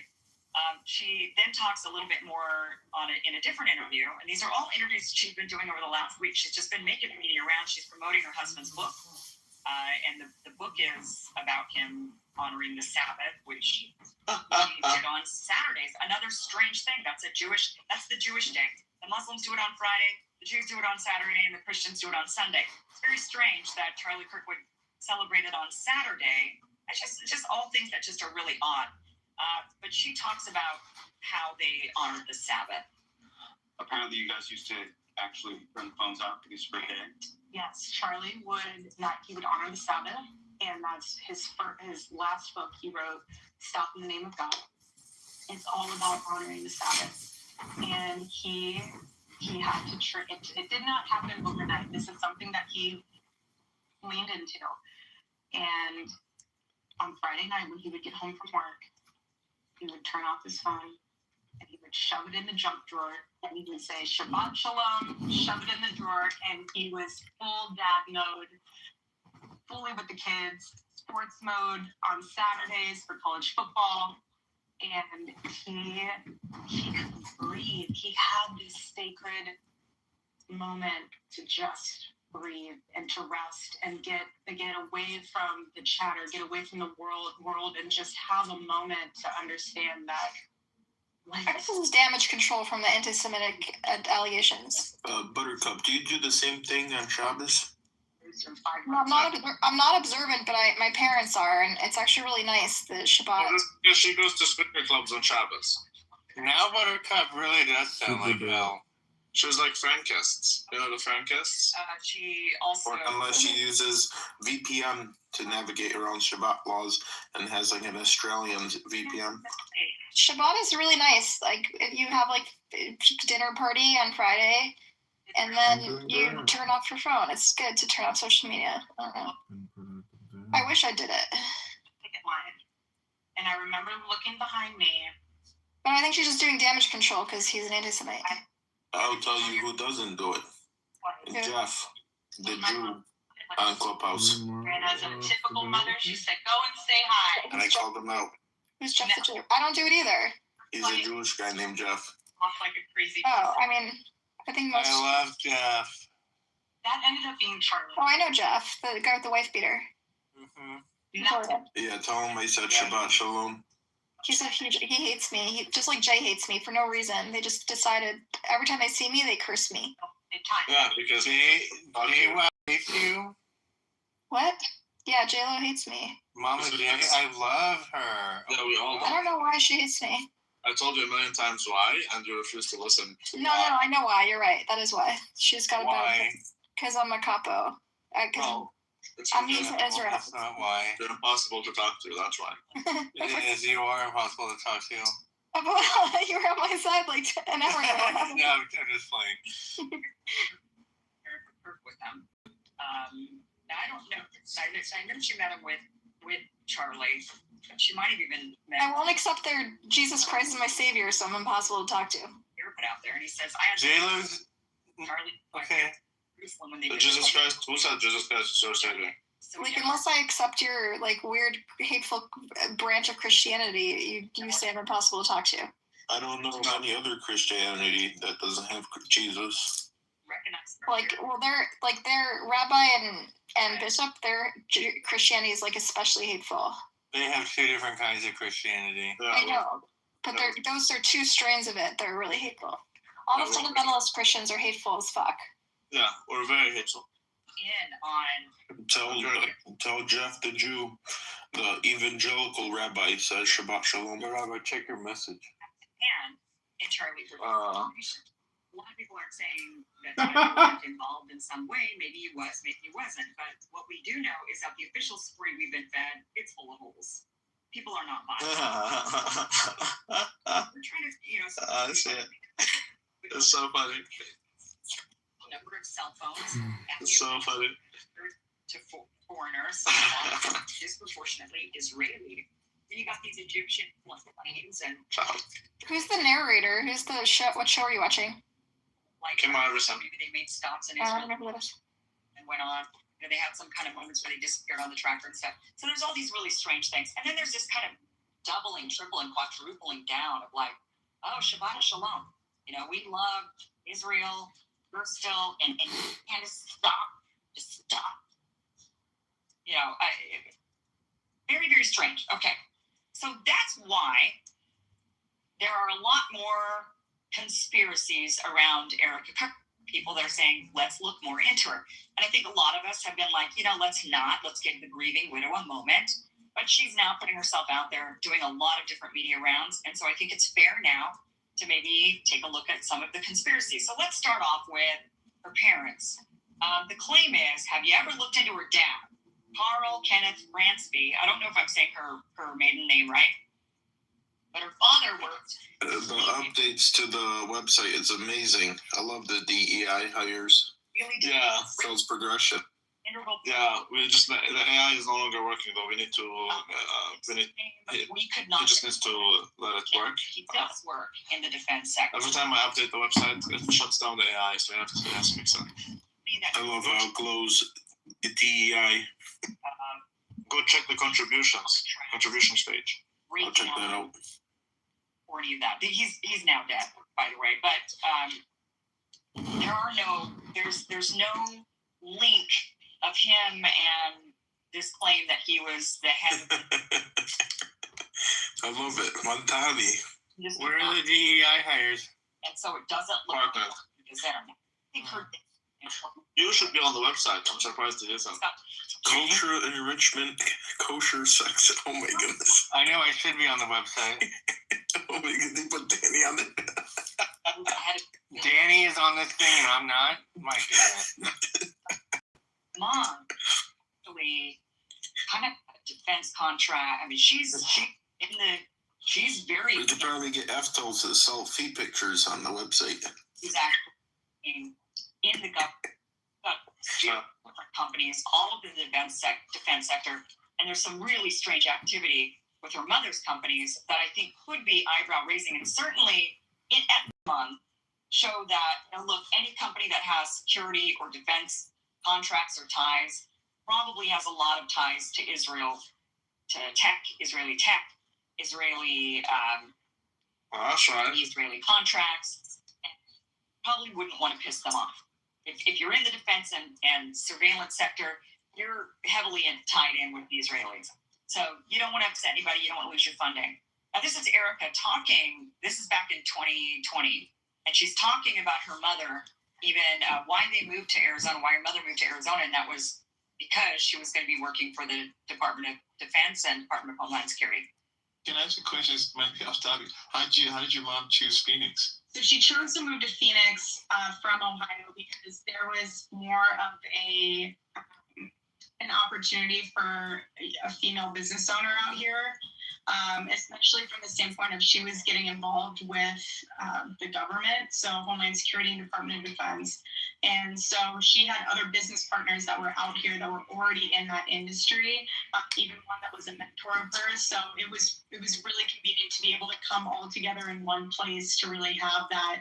But my father ended up moving out here as well because my grandparents had a home out in Sun City. And so it took a little bit to get everyone out here. It took several years, but by that time, everyone was out here. So we had a little bit more family than just us.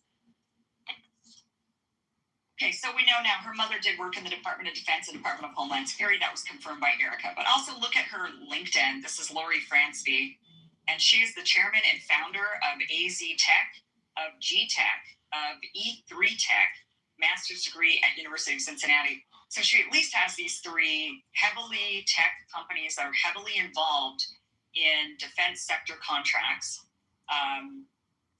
Not only that, but she also is on the board for another company called Superfeed, which is interesting. But before we go to Superfeed and what's kind of strange about that one, all of these companies that she has, they're all very much tied to defense contracts. Her own security company, the website says Joint Service Achievement Medal for classified operations during Operation Enduring Freedom and Operation Iraqi Freedom.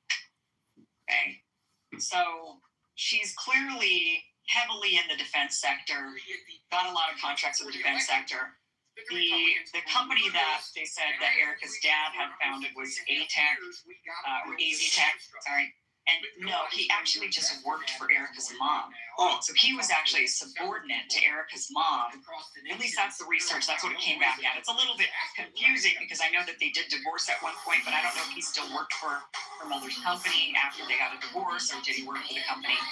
And then when they got divorced, he stopped working there. I'm not really sure what that is, but from the records of what we could find, the dad also worked for AZTech, but he was not the founder and CEO of AZTech. He was instead in a lower position than her mother. Her mother's the founder and at one point CEO. So here's another thing that was a little bit strange. So Superfeed is it's a company that's often heavily connected to TPUSA. A lot of people kind of view it as one of the same as TPUSA, but it's not. It's actually a separate company. And Superfeed basically is a company that gives campaign apps to candidates, and they kind of white label it. So a candidate that TPUSA maybe is backing, they would say, we got an app you can use, and you can put your whole campaign on this app, and it makes it great for campaigning and yada yada. And then the candidate then gets this app, gets the technology for the app, and then puts their own logos and puts their own messaging on it, whatnot. So it just kind of looks like it's individual for each candidate on the same text. And Erica's mother is on the board for Superfeed. Well, Superfeed was involved in this really strange scandal, and we don't really know what exactly happened, but Carrie Lake there was a bribery scandal involved with Superfeed and Carrie Lake, and apparently they basically had tried to bribe her to stay out of the race, out of the Senate race. They wanted her to not run. We don't have any clue as to who they wanted to run instead, but there was somebody else that they wanted, and they were basically trying to bribe her to not be involved. They were bribing, I'm not sure if they were bribing her directly or if they were bribing somebody else, but it was basically the premise of it was they didn't want Carrie Lake to run. And they said, you know what, just wait your turn, is kind of where we heard that before. It's not your turn, somebody else's turn right now. And so they wanted her to step aside and let this other person run. And Carrie Lake ended up exposing the whole thing. She recorded a conversation, and she ended up exposing it. And the guy that was involved had to ultimately step down from Superfeed. Now, Erica Kirk's mother never made a statement about this. There's nothing on record about her saying anything. But it just goes to show, I think, with the mother being on the board of this company, with these donors being very large and involved in Superfeed to the point where they could actually tell certain candidates like Carrie Lake step aside, it just goes to show how powerful and how politically influential a company like Superfeed is. And the fact that Eric Kirk's mother sits on the board of this company, and the fact that she then has several defense contract companies, and the fact that they've received medals for classified operations during Operation Enduring Freedom and Operation Iraqi Freedom, goes to show that her mother is quite prominent and at the top echelons of the defense sector and political sector, and where they intersect.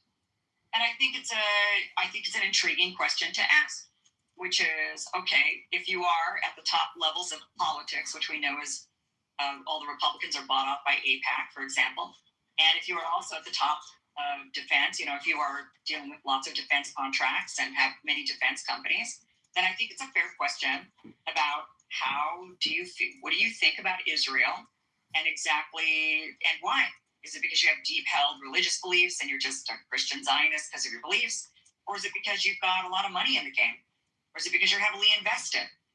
What exactly is it? But I think it's fair to say, there could be, if your own mother is saying, look, we're pro-Israel because look, honey, we got all these defense contracts and we do all these things to help keep Israel safe. And maybe it's coming from a place of, I'm just a major Christian Zionist and one day Jesus is going to come back and and then, you know, we got to get all the Jews to Jerusalem in order for that to happen, because I'm a dispensationalist, right? Like, maybe it's coming from that, sure.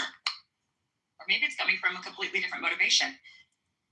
And it doesn't really matter what the motivation is it kind of points towards this, but, you know, the contracts, the alignment, the affiliations, all this point towards being heavily Zionist, because a lot of people in the defense sector are, and if that's the case, then is Erica heavily Zionist?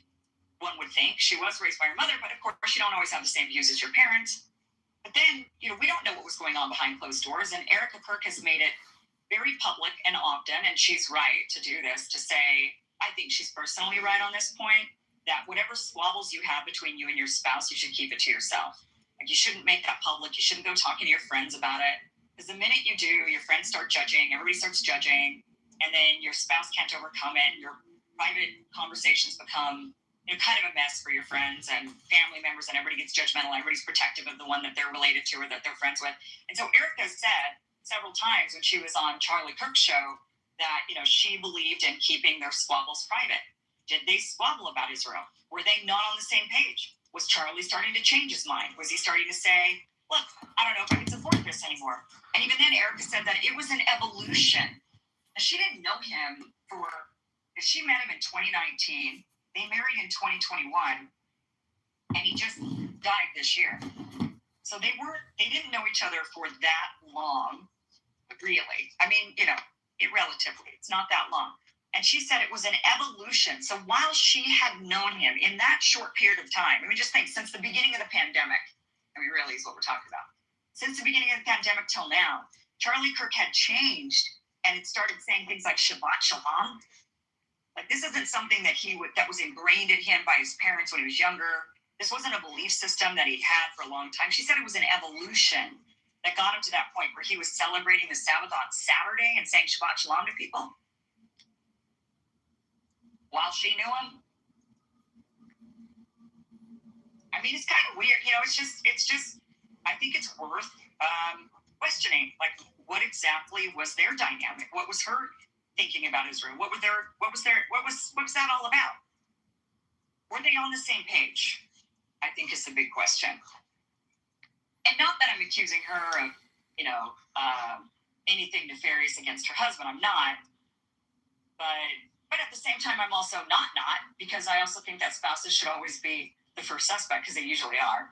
So I think it's fair. I mean, it's not like I'm being, you know, stepping out of line by saying, well, somebody was killed. The first person you should look at is the spouse. Now, I get it. This was a very, you know, she was not the person who took the shot that killed him. Right? I mean, obviously, but, you know, spouses have hired hitmen. That's not out of the realm of, I mean, we hear about this, so hire people to kill their spouses. I don't think spouses are, you know, I don't think it's out of line to suspect a spouse. In fact, I think that's what they usually do. But right now, because it's such a high-profile assassination, people don't even want to look at this, you know, oh, no, we can't, that's just so awful. It's a really bad person if you even look at the spouse. I don't think so. I think it's fair game. You have to. It's an investigation. Somebody's dead. And so you have to investigate. That person deserves in their, you know, in the afterlife, or maybe God's already told them what happened. But nonetheless, you know, we deserve to get